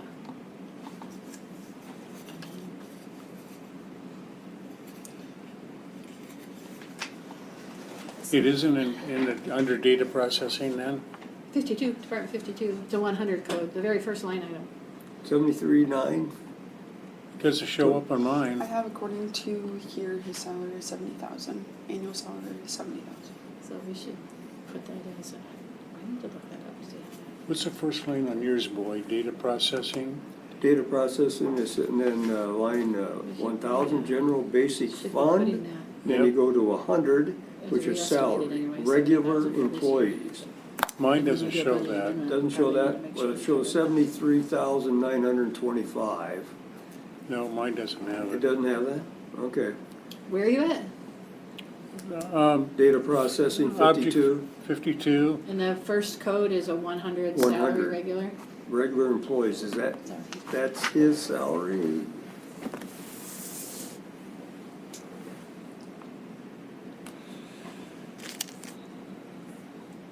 Yeah, revenues, premiums, expenses. I need to get, Okay, data processing starts, let me right back. Should be on page 25. is at the bottom of a page, Oh, I went down too far. Okay. 73. Yep. I have that, the budget says 73. 73,925 for Yeah. next year. Yep, I see it. For- I was down too far. Next year, yep. And then But the column that needs to be adjusted is the fiscal year 24. We need to change that it's re-estimated. this one because right here. We've got this- 67,591. in there. 591. And is at a $70,000 salary, so we need to reestimate that. So this column's gonna go up Yeah. to 70, and this is projected, or We should, the 73? Yeah, that's budgeted currently. That's 2.75 plus 2,000 if he takes on public health stuff, or when he takes on public health stuff. Okay.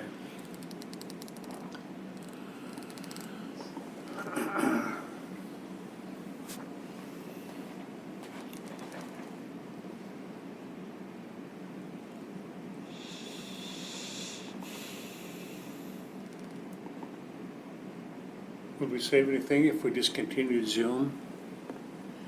Is there a subscription to that, I wonder? there is, I know he's talked about going some other direction, was it like WebEx or I don't know. Teams or something? He's talked about doing something different. Is Team safer? I don't know. Do we know, can we Is that call what it is? him, I wonder, what's, do you know what anybody's number, or?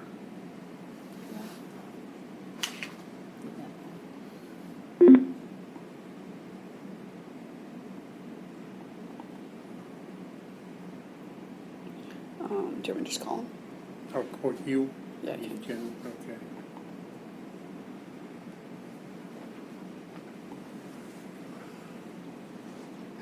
Hello, are you free? They have budget questions for you. Yeah, this is one of the things that I need to know. Okay, thank you.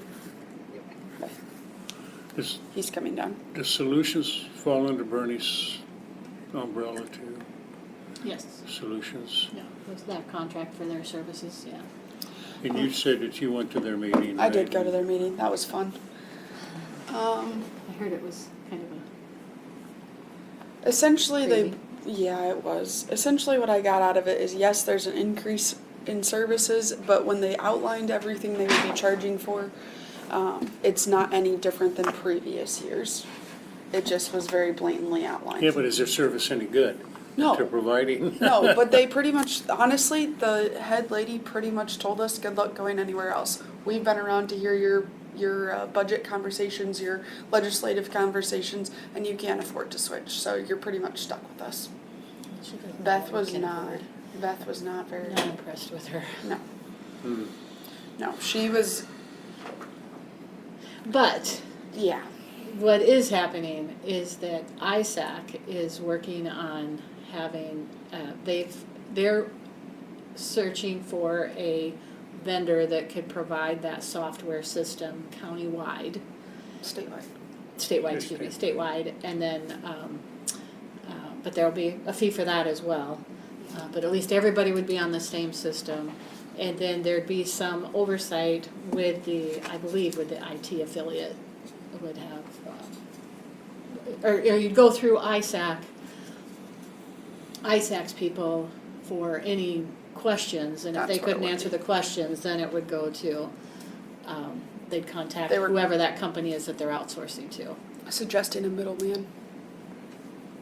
Suggested what? ISAC is suggesting more so of a middleman situation where they add Oh. another layer Yeah. before having to deal with the company that you're working with.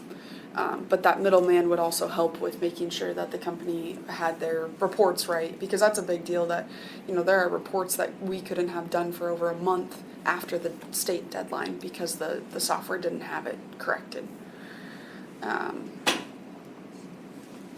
But there's 40-some thousand, or 40-some. Okay, so, I don't know, I wasn't here. Bernie's on his way down, Boyd. I don't know how you want to handle that. So I'm gonna visit with him a little bit. And see if the data would change.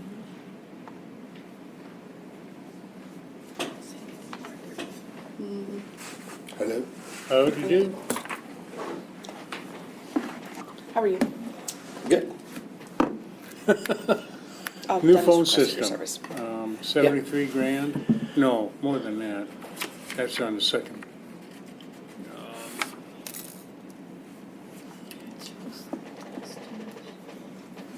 60,990 or 955 roughly. Is that a firm number, Bernie? Yes, and then I got another quote in from a FIA, Yeah, and that's what this is what they sent. Check the sheet that's up in your office. Total investment on this one is $55,000. I'm just kinda looking into their setup to make sure, but Marco is what we have, Where you got the public health. with the Mitel system. And that was the one I put on there because it's already set up. We're gonna change out the main board and that, and we can still use the same phones, it's just the phone server. So it'd be a little bit more of an ease of transfer, you know, to the new system. So, So that's a 6955. yeah, And what was this one, Avaya? 55. 55, This would so be $5,000. gutting everything we got and putting in new, and you're talking about some decent downtime. Okay, And I mean, that's the one thing I want to avoid. Can't really have downtime with it all, you know. And I'm sure they probably put the new one in place, slide everything over to it, but it would take a little bit of time. Would change it to something different. But I do still have questions for the Mitel guys, but the guy that generated the quote for me, Hassler, he's on sick leave right now and has been for the last couple of weeks. Not sure what's going on there. And then our Marco rep has changed again. So happens like every 2 years. So I want to verify with him on a couple of things, but that'd be my choice, the Marco one. Marco, just staying with the, Yeah, it's the Cisco system now, but and still be able to use our phones and stuff. So that's 6955 would be pretty accurate probably, right? yes, sir. And then in future years, that would go down then. This is just the Yeah, that's switchover cost. that's the initial. Initial and then, like, years, cost and- it'd be like these other ones. So then after that, you know, you're gonna have a monthly rate, which we had a monthly rate in the beginning of this new phone system until, I think 3 years. yeah, 3 years. It was like probably $1,600, something like that if I remember. And that's maintenance and all that stuff on it. And they monitor the system and make sure it's up working and updates and everything. So Any idea then, following year, what that number would be? well, that's a 36-month lease is what that is. That would last, so you'd have like 1,600, I think, if I remember right on that quote. You have that for 3 years, then after that, you know, your maintenance. What are you gonna do for maintenance, a year and stuff like that, so. But at this time, I didn't wanna go with the full VoIP solution, just because we are still rural Iowa. We do have fiber coming in from 2 different rings, 2 opposite ways, Minneapolis, Chicago. But still, things can happen like that. And you get a hybrid like what we have now where our copper lines are here, they're physical, they're not going away, they will keep working if the VoIP side of it goes down. With the going full VoIP, you're completely gone. Except for like the phone lines that are dedicated to dispatch and emergency services. So do we save any money if we eliminated Zoom? About $1,200 a year. 1,200 a year is all, Yeah. huh? And if we pick up something else, is there, I Well, know you talked about, was it WebEx or Teams or something you talked about maybe? so their VoIP solution, which they could still modify it to make it, you know, we would have WebEx. And we could assign WebEx to these devices instead of the Zoom. And what would that cost? It'd be in the cost. I mean, it's in that quote already. So, Does that eliminate the problems we have today? well, the problems we have today are kind of self-inflicted as I was going over it, because in the settings, the waiting room is something we should always use. But the other part of it is, like I said But before. how would the waiting room stop that? Well, the waiting room just is, you know, can't have people just come in there flying and doing that. And in the waiting room, you can apply other settings to them as But well. if you, Like, they can't share video, they can't share document, they Yeah. can voice, and they can mute themselves, unmute themselves, that type of thing, but they can't share video, share document without your but you can permission. only do that if you screen them coming in. Yep, Or you're can you gonna have set it to. up with that they can't share unless you give them permission to share anyway? Long story short, you're gonna have somebody manage the meeting, Yeah, like a that's gonna be the co-host. Tough So- spot, because she's busy. No, it'll have to Yeah. be Doing me. minutes. It'll have to be me. The I was other counties, their IT person is Are their they? managing. I was talking to Andy in Wright County, cause this happened to him last week. Yes, that's And- what I was saying, that Betty told me that from right now. And he said that have to have a waiting room, that way you can manage people a lot easier. There's a lot more extra settings in there, a lot more extra settings. And you can just manage it a lot better. And But if then you're we on need there- someone to monitor that waiting room and Yeah. let people in, right? Correct, and that would be me. That's extra expense, and who's gonna do that? It's not an extra expense, it just have to be me doing it. Someone's gonna have to be there watching for somebody that Yeah, don't wanna the get whole in, time. and then letting them in, and So what Andy and I discussed is if I set my system up to be a co-host when you guys have the meetings, I can see what's going on and I can sit there and control the waiting room and the people in it. For example, what he does is somebody gets an outburst, they get unruly and disruptive, he'll kick them back to the waiting room and let them know, hey, you can't be like that in the meeting, gotta calm down, and when you're ready, I can let you back in.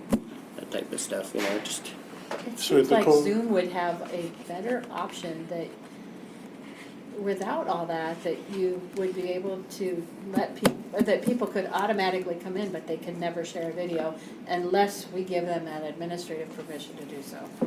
well, Seems like there should be an option like that. in the waiting room there is, I mean, you can apply these, but I'm going through the settings too to make sure there's something on there, but we should have always had the waiting room. And I swear I seen a spot in there where it said, do not allow participants to be automatic hosts, which I don't think they were an automatic host. Did any message pop up? Oh, we heard a noise through there. Yeah, No because message. that screen wasn't on back there, so then. Yeah. Okay, I'm gonna watch the video, Yeah, but. glad it wasn't, but. But basically, they take advantage of those hidden settings that you don't know are there, and the waiting room has those settings that you can see. So somebody's just got to manage it. That's the basic thing about it. Cisco, is it more secure? I believe it is. It seemed like it was when we That's the had it. WebEx. Yep. Seemed So like if it was you, a lot if you more were the secure. co-host, you'd have to be there for the entire meeting then. Yeah, I can do it from my office. I'd watch the video, see who's in the waiting room, allow them in, and all that stuff. And Otherwise, it just seems like there should be an option that if you had something like that, we'd be able to go up there and say, you're out of here, and close them out. totally can if you're running the waiting room down there. But Yeah. that's why Andy said it's just easier if we just do a co-host, have someone else watching it remotely, managing it that way. I don't have to be in the same room. I'll have the video. I can do it from there. So, Don't have to be in the same room, but you have to be available. Yep. Someplace. That's Correct. the- Either in your office or home or somewhere. That's the thing, here we are having. traveling, whatever. But yeah, You know, we've been having 3-4 hour meetings. That takes a lot of your Yeah, time that- to. Yeah. I think that's gonna be a problem. Yeah.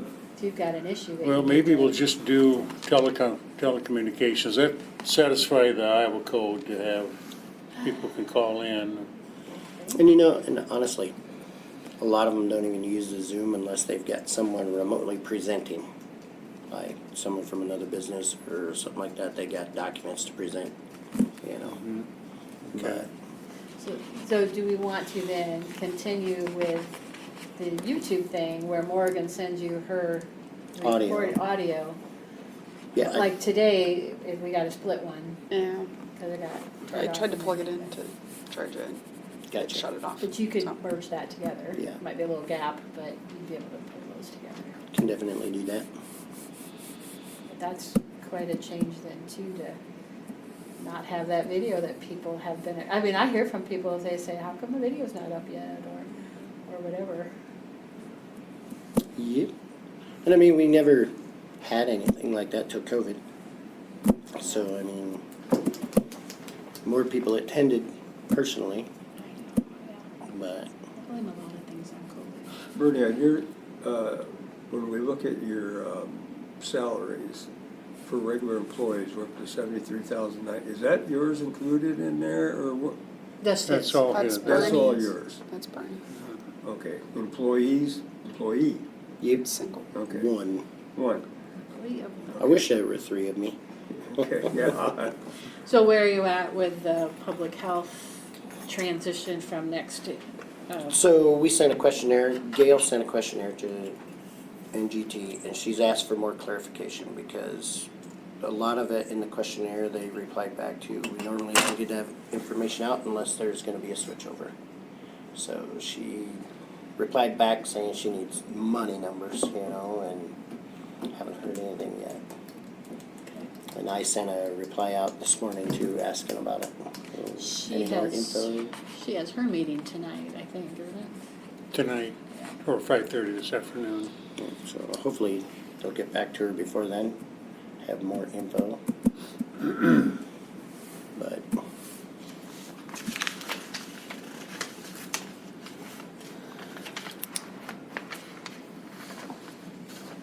Anything else for Bernie? Anything? If you had to cut your budget 1% or some percentage, would you be able to do it? They asked me, so don't feel yeah, special. no, I understand. I don't, I'd have to look at my budget, but I mean, God, I think if it would be anywhere, I mean, the place where we've always talked about trying to cut the budget is kind of cycling down from a silver package with solutions. That'd be tough with one guy, is what we had talked about before. And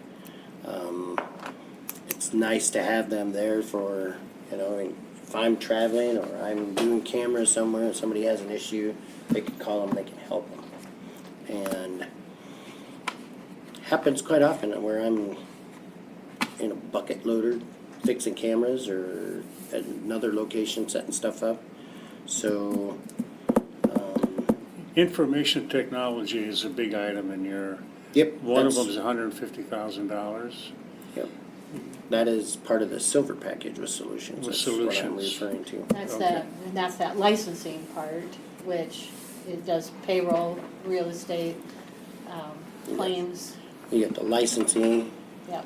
You've That's probably the got- larger chunk of it, I would presume. Yeah, because like the silver package, I think is like 33 grand, and I think if we went down to the, what was it, the bronze, it was like 14,000 or something like that, 13 or 14,000. So I was just making sure that this increase was enough for their proposed, that got in there, because they increased their cost. Is it enough? I think so. Because they increased 7%, right? yes, that's Yeah. what they'd come up They with. increased 7%. You want to stay with that then, probably, right? For now, I mean, I could do some more looking if you want me to. See what I can work out. I mean, maybe we just buy a block of hours like we always do, cycle down to the bronze, and I can get a price differentiation on that if you would like me to check that out. And contact Mike, and he can get me a quote, I'm sure. I'd like to have you do that, Bernie. Okay, I can do that. Yeah, it's a good idea.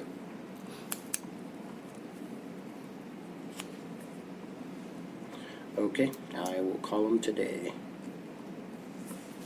I will get that for you. Okay. Thanks. Thank you. Yep, Right? Thanks, Bernie. Thanks, Bernie. thank you.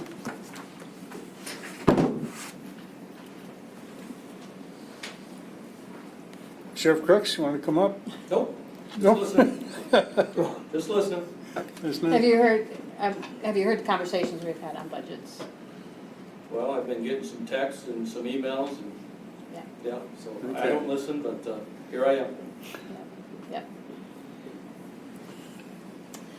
So we've talked a lot about the comp board recommendation of elected officials and 9.33.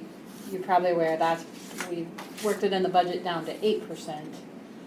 But now our discussion today has been, do we do more than that?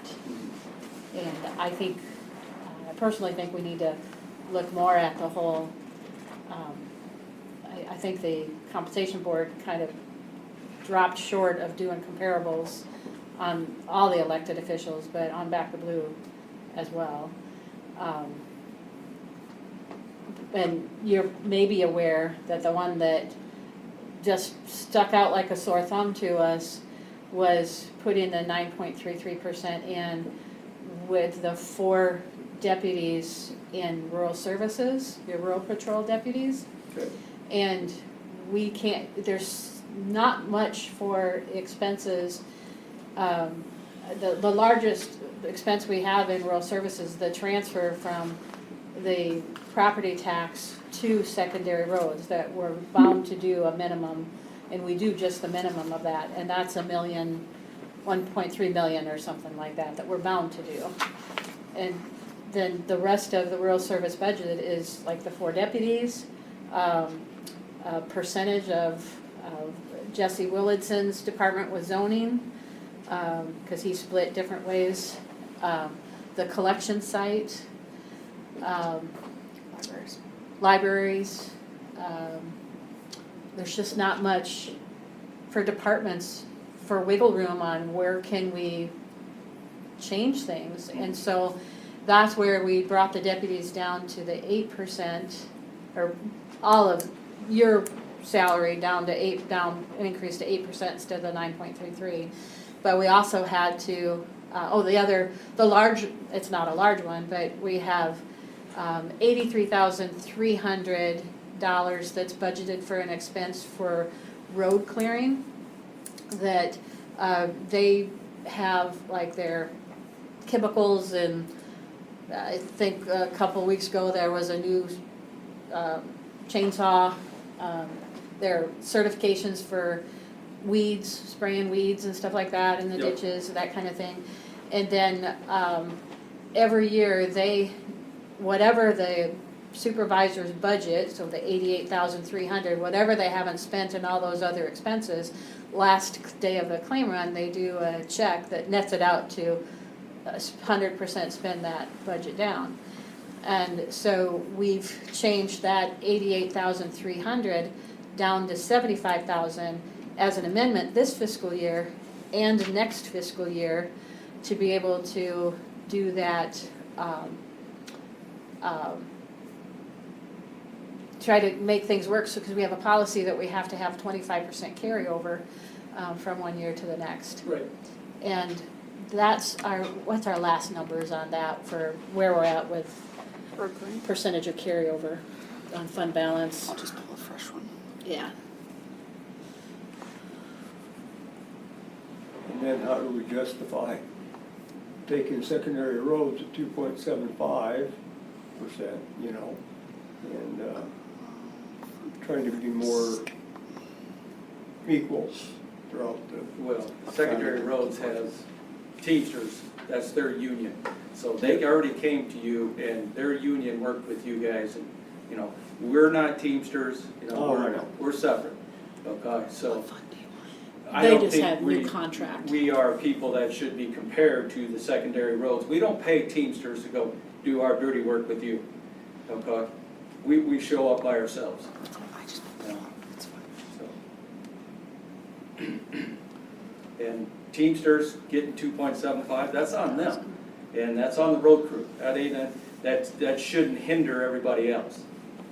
And that is only because their contract is up for next Yeah. year, as we're That's doing just like- negotiations. That's just like the deputies' contract, that, And they're you know, still good. I am not the one that put the deputies at 75% of my contract.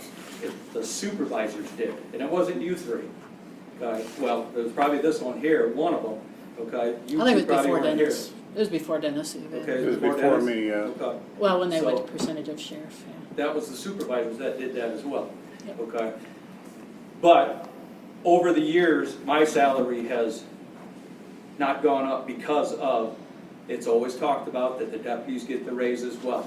And that's where the back the blue, that's where I'm not treated the way I should be treated, is because the supervisors always talk about the deputies as well. I'm not the one that signed that contract with the deputies, supervisors were, okay? And now we'll get to that extra jailer we're talking about, Gloria. You know how this place was built.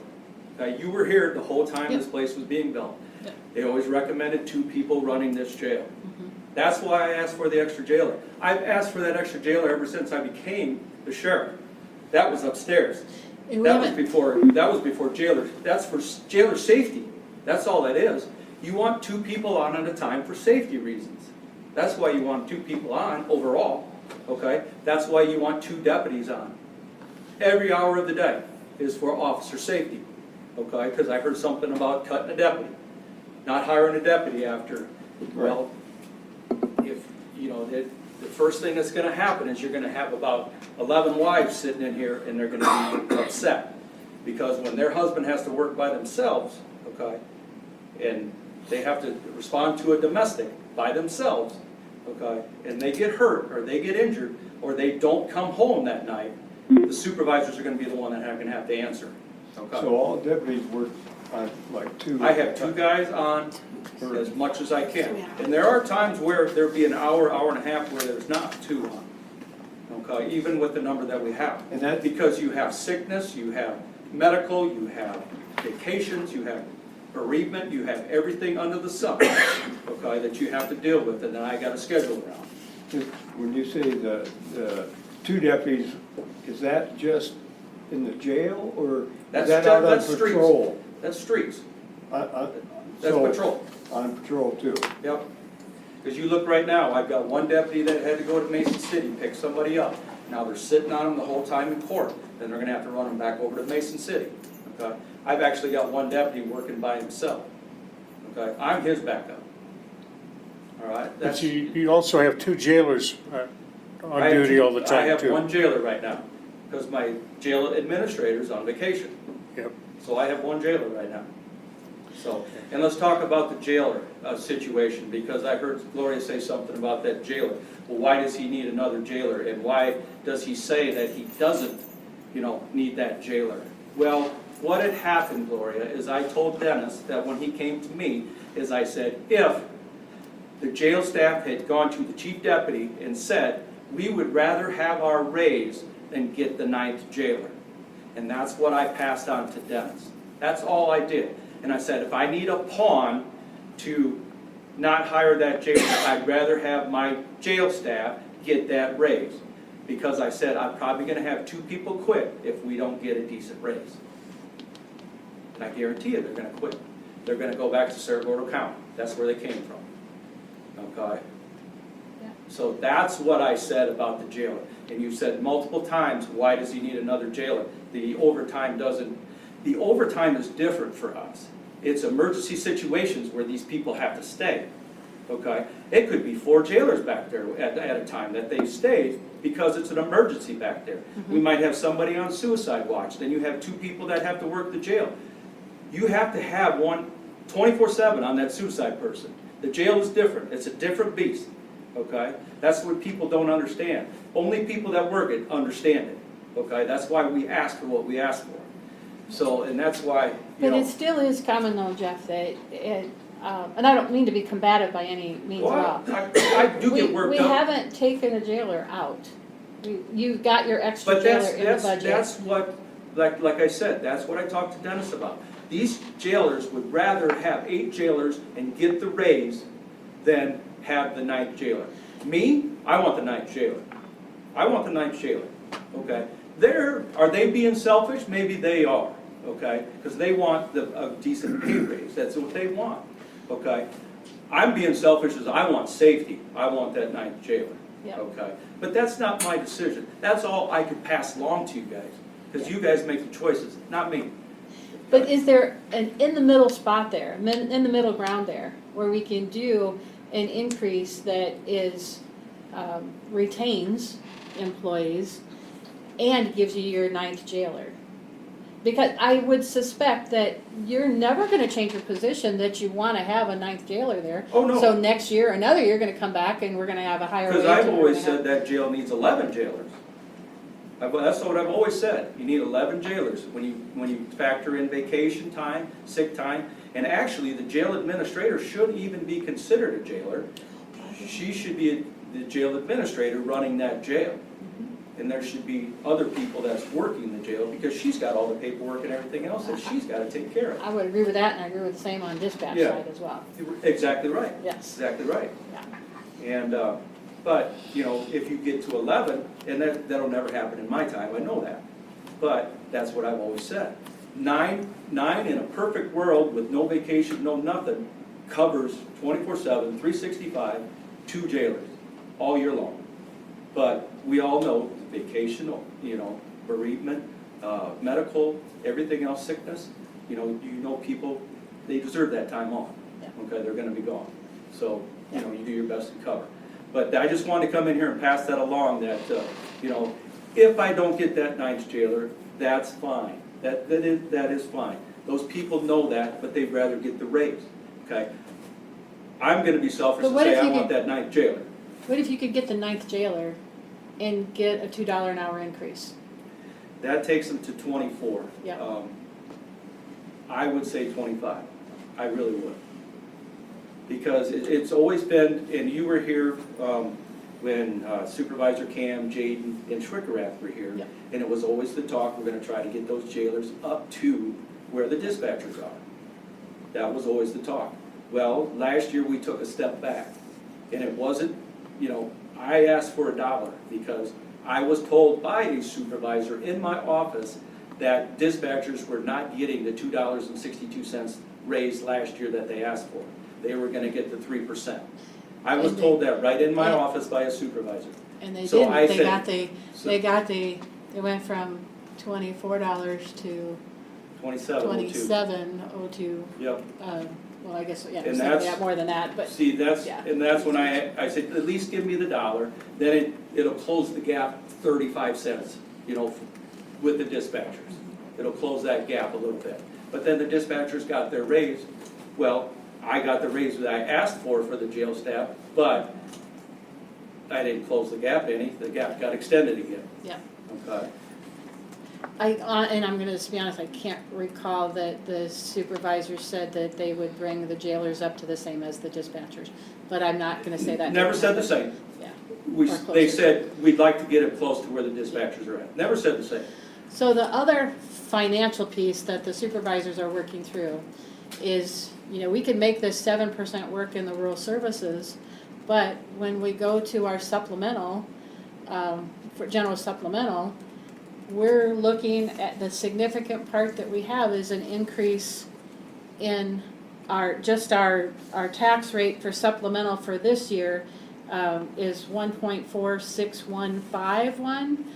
And the only way we can get to our 25%, and we're not even quite getting to our 25% carryover, is increasing that supplemental levy to $1.536, $1.56 per thousand of taxable dollars. Right. That's the other hangup that we have. Right. And a big thing that hits in that supplemental side is the increase from 8.31 or whatever percent it is in IPERS to 12.29 or whatever IPERS is now, I don't remember what it is. Yeah, it's high. That's Yeah. a huge chunk, Yep. plus the 8% increase.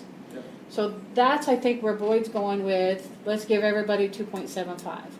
I do think we need to be careful of the whole back the blue thing and have, I think you need to be really careful with that. absolutely, absolutely. Because when, you know, So- there's already been talk of some sheriffs getting back pay because they haven't been up to that level. There's already, you know, so Yeah. it's one of those things. Yeah. If you look at mine and you look, now you're gonna go look at me for back pay, well, now you're gonna have to back pay the deputies as well because they're off. Contract. They're off Yeah. my salary. And so that's the predicament that we're in, is that how do we maintain a 25% carryover, which we need to have, Right. because tax dollars don't come in for 3 months, Right? and are we cutting services somewhere else, or are we cutting staff somewhere else that are people impacted by that supplemental levy? Right, and if I was come to and asked to cut my budget, okay, the first thing I would probably look at is, of course, can I get by another year with just getting one squad car? Then I would look at that 9th jailer, okay? But I've never been approached by anybody to ask to cut my budget, okay? I think she Last- sent an email out to all department heads to relook at their numbers. Morgan sent an A email few out. weeks ago. In my email to double check the numbers I put in, I also Yeah, asked I for. did double check my numbers look good. Yeah, but in that email though is where I also requested if anyone could find any efficiencies. Yeah. So technically, I did ask. And That's what we were I- that was the I intent. can't, and honestly, price of fuel, everything's going up, we all know that. Price of housing, somebody that's going up, we all know that. Food, I gotta take care of these people. But, when I look down at what I can do, is I ask for a jailer. I can cut that jailer out of my budget, I really can, because we are used to working with 8 jailers, okay? Is it the safest thing in the world for those people? No, it's not. But our facility is heck of a lot safer than that upstairs facility was. Yeah. So that we do have that advantage. Yeah. But you do understand that a lot of times you have an expensive jailer back there because we have deputies working at the jail. Yeah. But that's just what we do. That's part of our job as deputies. We have to work the jail once in a while. We have to be back there. So, but first thing I would cut would be that jailer. And, could I cut a squad car this year? I might be able to get by with cutting a squad car this year. But no one's really asked me about, can you get by with that? Okay. I looked at my numbers. My numbers, what I presented, all look good. That's what I looked at. Okay. But, I always had one supervisor came to me all the time, and he would ask, where can you cut? Yeah. So we're in our, this is, every week we've been talking Oh, about yeah. all this planning stuff and where do we go from here? One of the things that came up today was, in your budget, with Brian Tiedemann retiring, for next year's budget, would you be able to adjust your numbers for where that position may land? Because that looks like, when we look at, a starting All I can say with that is the numbers would probably be pretty similar, because I would have to subtract Brian's salary from probably a year 2 deputy salary.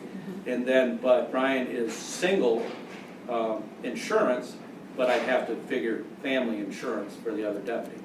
Well, you So still the might numbers be would down, be- I'd cutting be us down a little bit. I'd be down Yeah, a I little bet bit. probably around in the wages, we're talking like about 30,000. Yeah. But then in the health insurance, you're talking about going up another 10,000. Yeah. But that would help us on the whole supplemental, where we could maybe get some of that supplemental down. Sure. And then other things we've talked about are, ironically, our general fund is looking good, Good. but we have to max our general fund in order to levy for supplemental. Right. And we've talked before about, is there something that we could change on a deputy side, that maybe put more of a deputy? We've got our 2 civil deputy, we've got 1 civil deputy in general, and 1 civil deputy in supplemental. Yeah. And that might, we And could do we've different kinda- things, but that might be something to juggle around a We've little kind bit. of adjusted those numbers before, and Yep. with my budget, I think maybe it's a little bit easier because I do have so many line items in my budget. And it might be, if, somebody lets me know where they need to be, that's fine. I have no problem adjusting those numbers, within my budget to supplemental or Yeah. if need be. Yeah, so if we could just, for now, if you could adjust Ryan,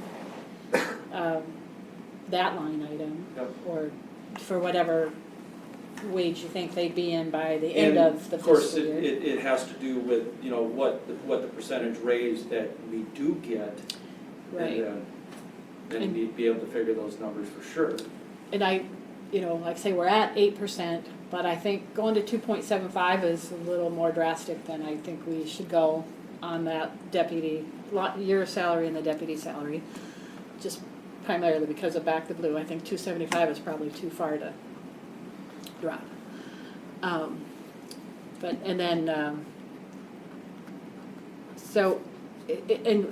we've got, this is our time where we can do these adjustments now. Our hearing is next Monday, the 24th, and I've been getting phone calls from people saying, can't do this to my taxes, and I think you guys have been getting some calls as well. Oh, yeah. And people forget that we pay taxes as well, Absolutely. But and, we are looking at over a $200,000 increase in our tax asking. And that's my goal, is to bring that down a little bit. And I don't want to do it on the backs of wages. I still wanna do fair wages, and that's why we're looking at other things that we've got in the budget. Can we reduce anything else? Or that's why we want department heads to say, hey, I've got my expenses overestimated, I've got my revenues underestimated, and come back to Morgan and say, here's how I can help. Right. How much do you think you could save, you were talking about, not getting a new squad car or whatever? What would that- You look at squad cars right now, they're around $53,000 for a squad car. And then you look at the upfit, which I think I had $15,000 or $16,000 in there. So, you know, $68,000 to $70,000 right there. I will tell you this, that one of the ones that was supposed to get a new squad car just blew a transmission last night. Oh, no. So I have to replace a transmission. And, $4,500. but he is one that if you're going to replace a transmission in that car, he's gonna have a new one. He doesn't have the highest of miles on that vehicle. That would be the vehicle that I would keep, would have a new transmission in it, you know? Because I mean, you need the squad car, you need the squad car on the road. And who's gonna take the squad car, who's gonna even trade in or gonna buy something without a transmission in it? Yeah, You know? yeah. So just for reference, in general fund, you bought a new squad car this year, 49,000 was budgeted, 49,905 was spent, Yeah. and not just the car. Yeah. And you've got 52,000 budgeted 52. for next year. Not the I don't think that's including the upfit, or is that including the No, upfit? no. Okay, that's another line. Upfit item, would be I at think. least another 15, I think. Well, that's helpful. But that's in general fund, and the problem is, that's not the area where we're hurting. Supplemental. You've got two in general fund, you've also got one in, your 01010. Yeah, that's gotta, this So- is the one gotta be taken out of there. You got a patrol, and but that's still general too, so that's not helping us, that's the problem. And I think that's the only, that's, you don't have one out of supplemental or Yeah, rural. this year, it just, yeah, it depends on what deputy gets the Yeah. car, Yep. where I put it at for each year. But that's the part, even when talking about that, when I think about, okay, what happens next year then? Because if we're gonna put fiscal year 27's budget, Right. now we're gonna put a $57,000 bill in supplemental or rural services. It's never, the numbers are never gonna make it work well. Because we're throttled down Yeah. with our valuations and our tax dollars, and even with property tax reform, there's gonna be new property tax reform. There's Yeah. different limitations again. And, you know, we can levy as much as we need to in supplemental, but that's where we get irate taxpayers. But if we can say, well, it's because we're doing a $52,000 vehicle this year. You know, when you can justify them because you had a one-time expense, and then the next year you're not gonna have that expense, Right. that's easier to swallow, but it doesn't happen that they're in the right funds this year. Yeah. So what I would add, okay, then the other one we haven't talked about is the secretaries. You wanted $29 an hour for the secretaries. And yes, I threw that out there, and that's because, you know, it's been kind of a practice through our department, is that it's always been kind of, you started out at the jail, you became a jail administrator, then you went into the secretarial position. Just the last one with hiring Melissa, that didn't happen, but with Manessa, you know, she was a jail administrator, Yep. and then into the secretary. It's always been kind of one of those things where it's kind of been that promotion, you know, in my office and Sheriff Lynch's office, you know, as well. And that's why, you know, because I had, you know, the jail staff at 27 and then the jail administrator at 29. That's why I put the secretaries also at 29 as well, for that respect factor as for my secretaries. But, you know, I would say that the secretaries as well, you know, I think they deserve to be as, you know, 25 with the jail staff. you know, is that same rate. 29, you know, yeah, I asked for it, that doesn't, they knew that they didn't mean they were gonna get that, okay? But you gotta start somewhere. And so I would, you know, I would be okay with the secretaries, you know, also at 25, you know, across the board. So, but, you know, that's not my decision, that's what I'm asking for.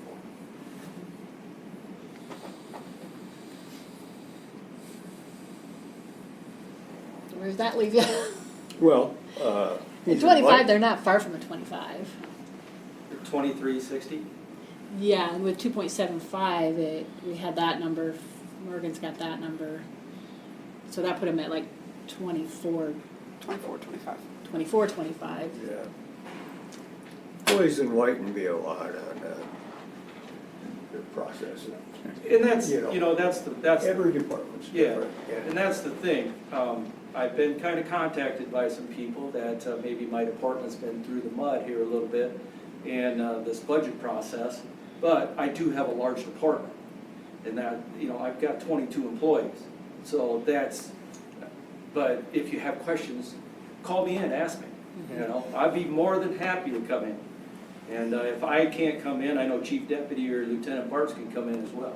You know, if I We can't. certainly didn't mean to drag you through the mud, No, Jeff. that was This never is- the No, intent. it's part of the process. This is an but, ugly thing to deal with. It's part of the process, Yeah. but, and I know that my department may get picked on a little bit more because I'm a large department.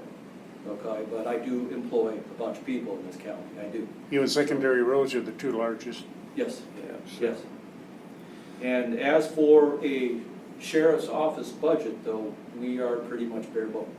We don't, I mean, if you take out salaries and benefits, that is roughly about, I figured it out one time, about 90% of my budget.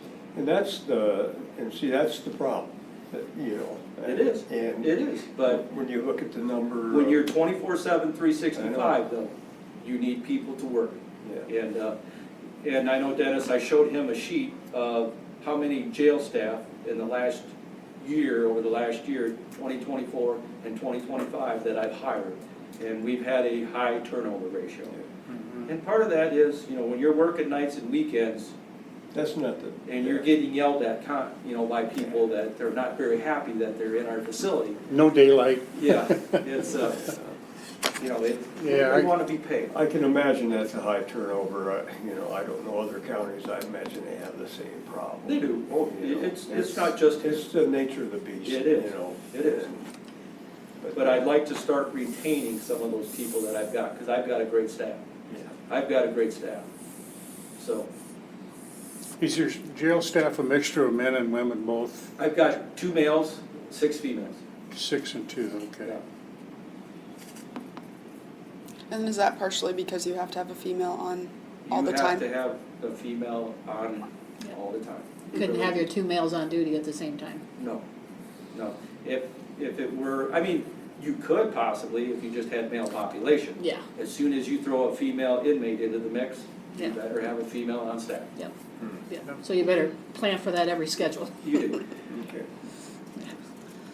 Yeah. Well, that's It- been helpful. Yeah. Well, good, you know, and like I said, if you have questions, call me Yeah. in. You know, I'd be more than happy to come on in, you know, Yeah. sometimes, and Morgan knows, sometimes I get a little worked up myself.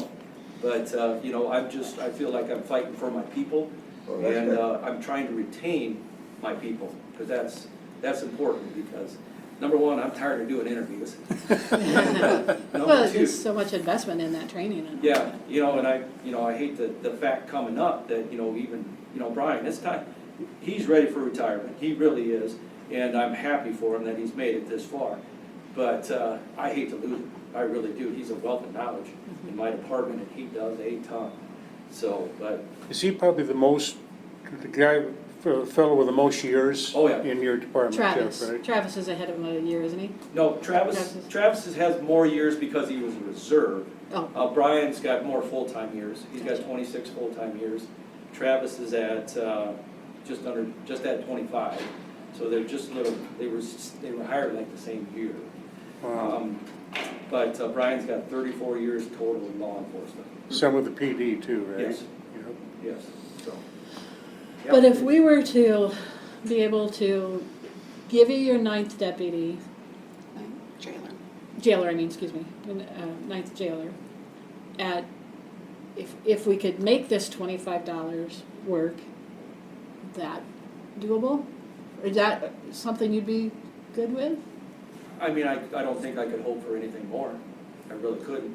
You know, I think that would be, for the jail staff, would be, you know, they would appreciate the number that the supervisors gave them. I think they really would at that.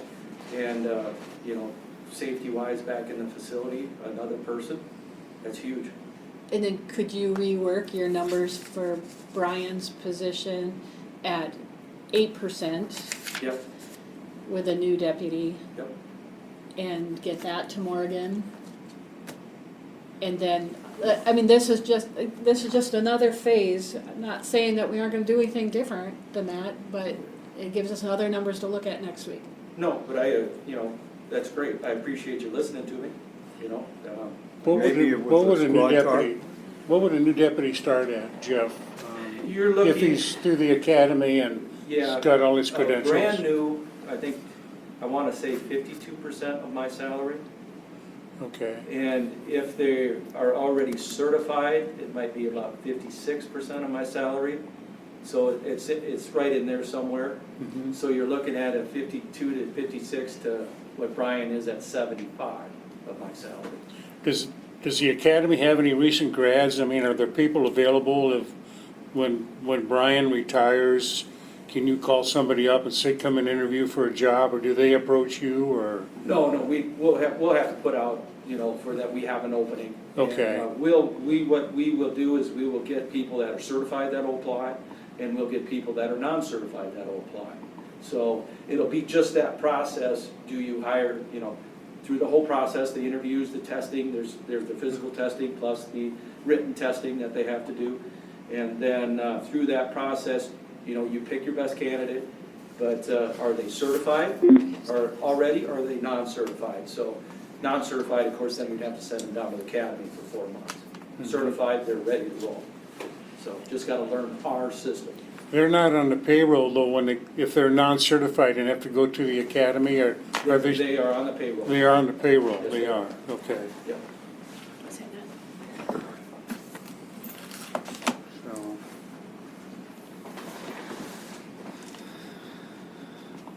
Like I said, any questions, just let me know. Yep, I'm around most days in my office, so we'll be in touch. if thank we- you. Thank you. Thanks, Jeff, for Have a your great help. day.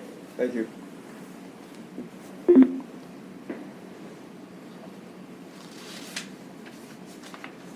That's just for the handwritten. This one. That was just a handwritten one. Okay. Yeah, the starting one is 51% of his salary and 56% year one. Well, we're getting somewhere.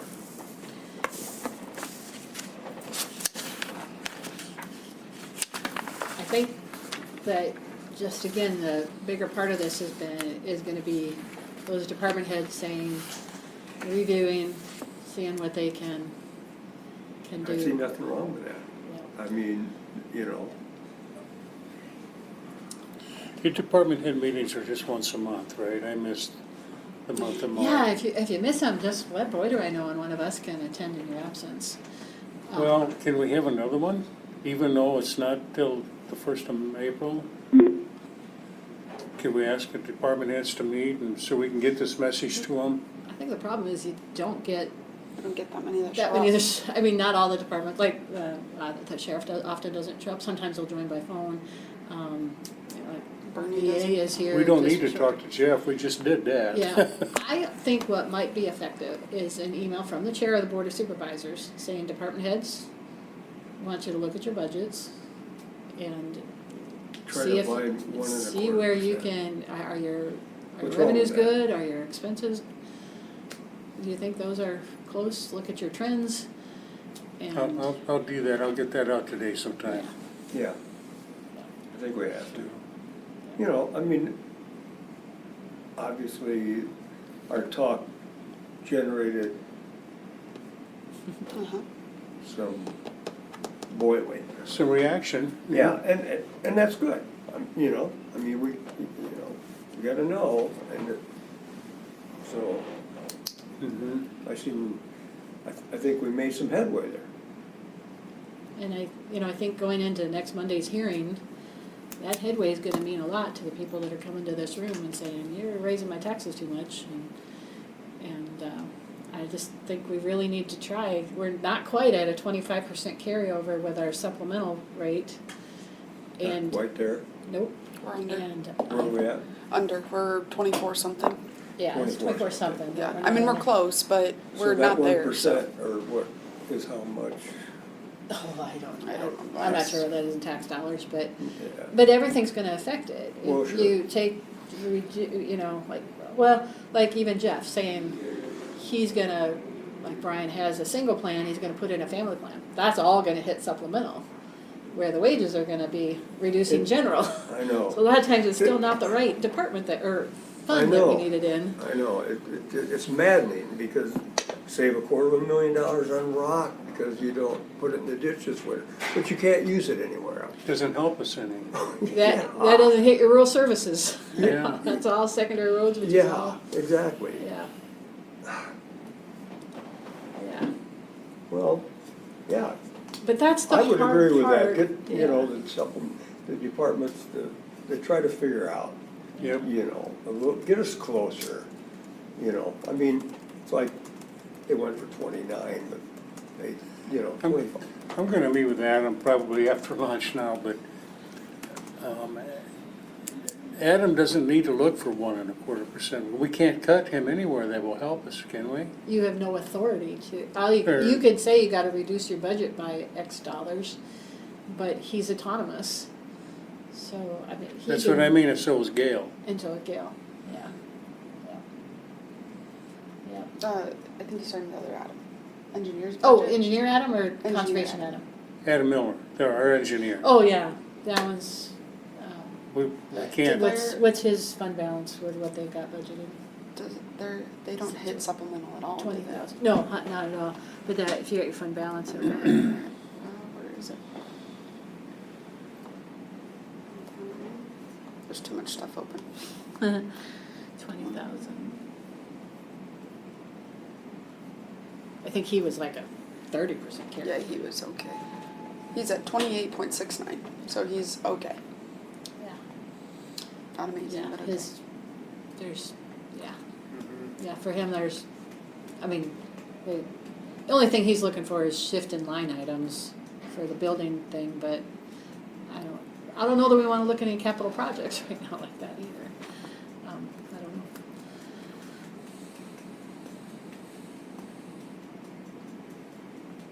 So anyway, Dennis, if you get your email out and everybody still looks, maybe if Morgan and I can work this afternoon, if you've got some time, if we can work on changing some of these numbers to 2.75 and taking out the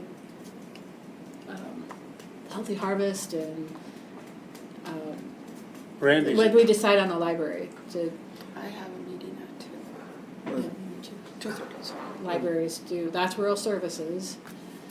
And that's where That's the one that, we've got it at the 2.5, so we could leave it as it is But it was with the 3%. What's that? It's at 3%.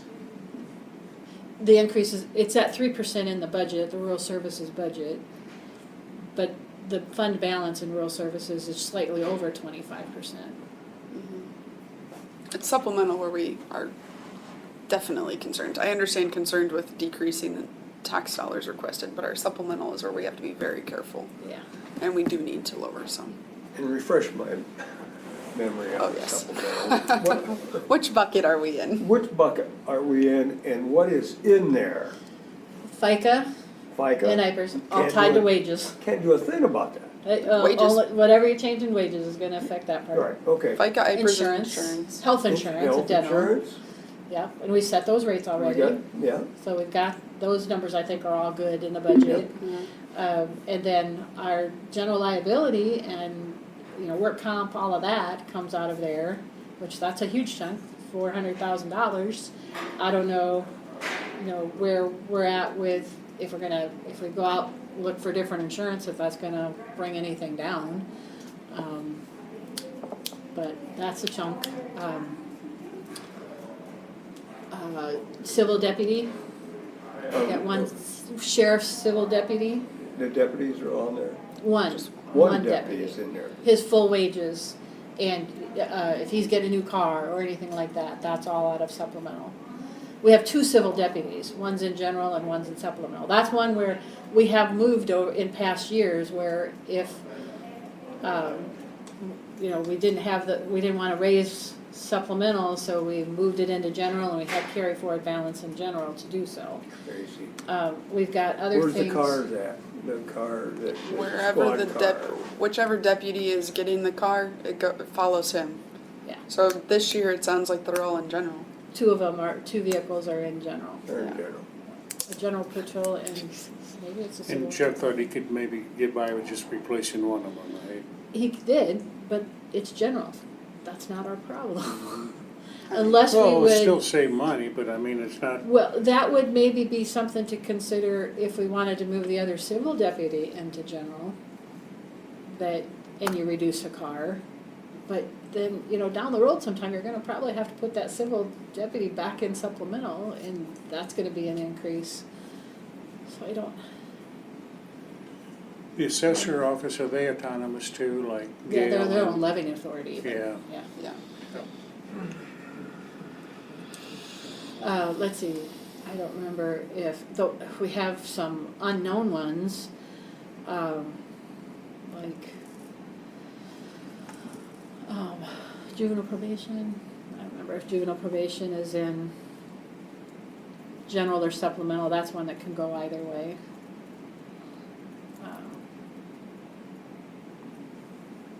Well, for now, maybe we have to move a deputy in, you know.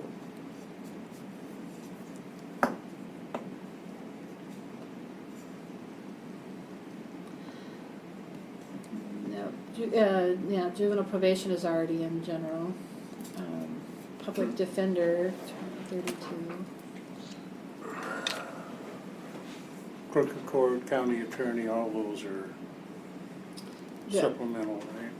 No, they're General. general, General, right? except for the wages, or except for the benefit, the FICA, IPERS, and insurance. Hmm. Okay, there's 32.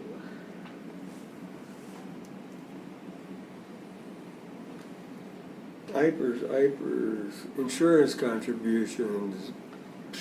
Public defender is in general already. We've shifted that in the past over to general. We've done some good things, and that's what I hope people recognize is the Board of Supervisors over the years have moved things from supplemental to general to reduce that supplemental rate. So we've been pretty responsible, I think. Medical examiner is general. Outside of a deputy, I don't know what more we could shift to general if we needed to, but I kind of hate to shift a civil deputy over there. I probably, I don't see much else. but the auditor is 25%. Morgan's wages are 75% out of general and 25%, because elections can come out of supplemental and do come out of supplemental, so we got 25%. Can we increase that any? What's that? Can we decrease the supplemental any? I mean, You could, probably 25% is a realistic number for elections, but it could be. It could be. You could do 80-20 or something like that if you can wanted. that save us? Save a little bit. Jen's out of, we just, rather than, like, if you see in the treasurer's office, they have, Splits. their employees are split 3 different ways by service area. It's all That's the a same lot. fund, but by service area.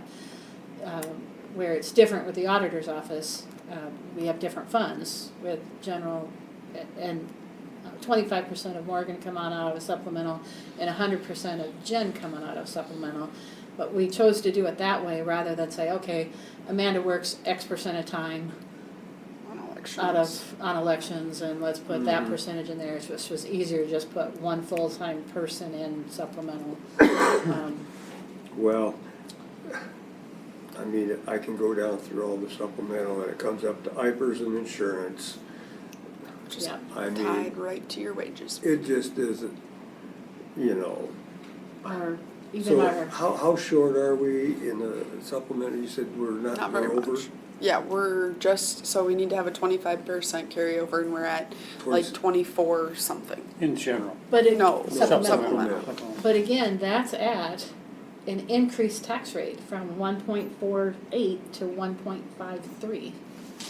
That's the only way we're getting there, is asking for more tax dollars. That's where the most of that $200,000 on this that the taxpayers got, that's where most of that's coming from, the supplemental. So Yeah. I still don't see any, I mean, we're getting there. Even, I was gonna check and see what we have emergency management coming out of. I think we've still got that in general. Yeah, emergency management is in general. That's one that we've done in supplemental before that we could do in general. So we moved that some time ago. And that, of course, has increased from 50,000 to 75,000. And that one, I don't know if you're aware of the bill that's out there for that, is that the state has a bill that would dictate that, based on a capital, what cities and counties would contribute to emergency management. and we can't move insurance anywhere, right? We can't move that. We have insurance out of supplemental that Mhm. could go to general. You mean like what we pay, like Well, I was EMC looking at the insurance? courthouse and the general supplemental fund, we have almost 43,000. I mean, you can't move that to general? If you're in Department 10, is that what department you're in? General, well, I'm in the courthouse at number 10, right? Yeah, so that's that's for the two custodians, that's their health and dental. And that's gotta Like, stay there, acres. you can't move that. That, I wouldn't wanna mess with moving that stuff. If you Okay. wanted to change one, go to Department 51. Which one? 51, 51, what, and that is, and it should be on page 24. it's way down here. 51, general services, right? Yep. Yes. And the insurance, I'm saying your general liability insurance might be something that you could, I think I told you on page, go to page 25, Yep, I'm on 25. and, oh, wait a second. Oh, yeah, never mind, I've already done it. You look at page 25, where you Yeah, see like tort liability, all that. We used to pay that out of supplemental. Go up a page, we're already paying for that out of general, so we Out can't of even, general? there's nothing there to move. yeah, Up to page, page 24, top of page 24, where it's got the 90,500. That's one of those that, which one? Top of page 24, where Okay. you've got all that tort liability and stuff. That's coming out of general, where we used to take that insurance out of supplemental. I was thinking maybe we had that still in supplemental, but we don't. It's all in general. So we've shifted a lot. We've been very responsible. And the board, I think, has done a good job. We've been very responsible. This 200,000 is just a sticker shock we don't like to see. But we can't move any of that property insurance and stuff. Right? It's in general already. Yeah, it's in general. Yeah. Yeah. Yeah. Oh, yeah, you're right. Finding supplemental contribution, supplemental. Yeah, there's a big blank space. I think about the only thing left that we could move would be that civil deputy, if we felt we needed to go that way, to change that supplemental. That would be on page,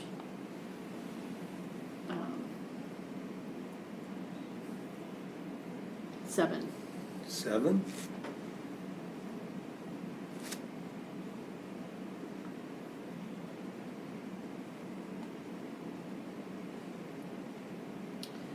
at the very And bottom. what The line? second two line items. The overtime and salaries? The salary is 92,418 Yep. and 4,000 for overtime pay. And you're saying It's- move those back to general? Anything that has that, in that, you've got the, like the 100 and then salary regular employees and the 01540. Anything that has that 01540, we could move We can move those? that to general. Let's do that. Well, let's see if I think that's about the only thing we could do probably, is that one. So But what's the total of those, I every don't one know of that those you wanna lines? do 100% of that deputy. Yeah. You could do a percentage of the deputy, you could do 50% of the deputy.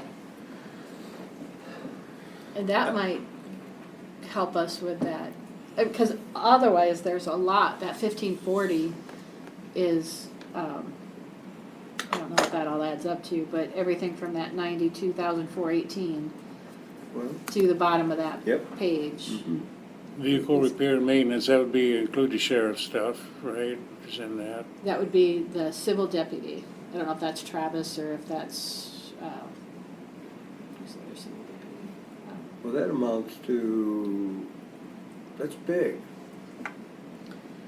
Yeah, I don't know that we wanna move all of that over, No. but Fuels. potentially we could maybe do 50% of the sheriff's salary, of the deputy's salary. Deputies and assistants or whatever. So that 92,000. Well, 45. and what would be the 46. argument not to move the whole bit over? Just because you haven't got At our anything max. next year? Because what are we at with our carryover in general fund? Barely over. Or, is that 30?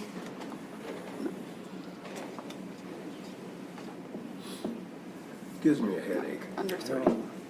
29. I'm not smart enough to get a headache. God, I tell you So what. because we have to watch general that doesn't, make sure it doesn't go under Under 25%. 25. We're at 29. We're 29? So there is room to move some of that over. A point or two, anyway. Yeah. Let's, if we So moved half of it over, like, Lori said, So half the deputies, so instead of 90, it's almost 93, make it 46 or something, 47? That potentially could be done. But how about if you she's got a 2 o'clock meeting, but how if her and I So can do I. maybe work on some of this and, before next week's meeting, get, what he's, there's gonna be a little difference Yep. there in Brian's salary in general fund, to a new deputy. we need to talk to some of the other department heads and see if we can. Yep. because So I'll get an email out to them. you get an email out, if they can get information to Morgan by, when, Thursday, 4:30? Yeah, Ask them to look for 1 to 1.25% Let's do Thursday at noon. Thursday noon. Thursday noon. Yep, if you get it out today, that should give them time. Okay. And then, but then, Yep, I'll do that. Okay. but, and not just their expenses, look at their revenues. Are they, because if you go through some of those revenues, I think you're gonna see where the trend of revenues and what they Is going budgeted for a down. new year, no, the trends may be going up or stagnant, but their budgets are less. yeah, okay, gotcha. So I think revenues it's and it's expenses. human nature when you do a budget to maybe overestimate some of your Absolutely. expenses. You overestimate your expenses and you underestimate your revenues. Or That's what I've Sure, been saying both all of along. them. Yeah, I think it's I think That's human why nature. Both need to be looked at. Yeah. I think, I don't know, if even with the treasurer with, interest, We've looked at it. but we have another month behind us on You the also books look at it, now. yeah. And so maybe anything, and not just fiscal year 26, but fiscal year 25. Where are you at Because with that will fiscal affect year? your carryover too. Yeah. Yeah. The re-estimating of, Re-estimate This the year. interest, yeah.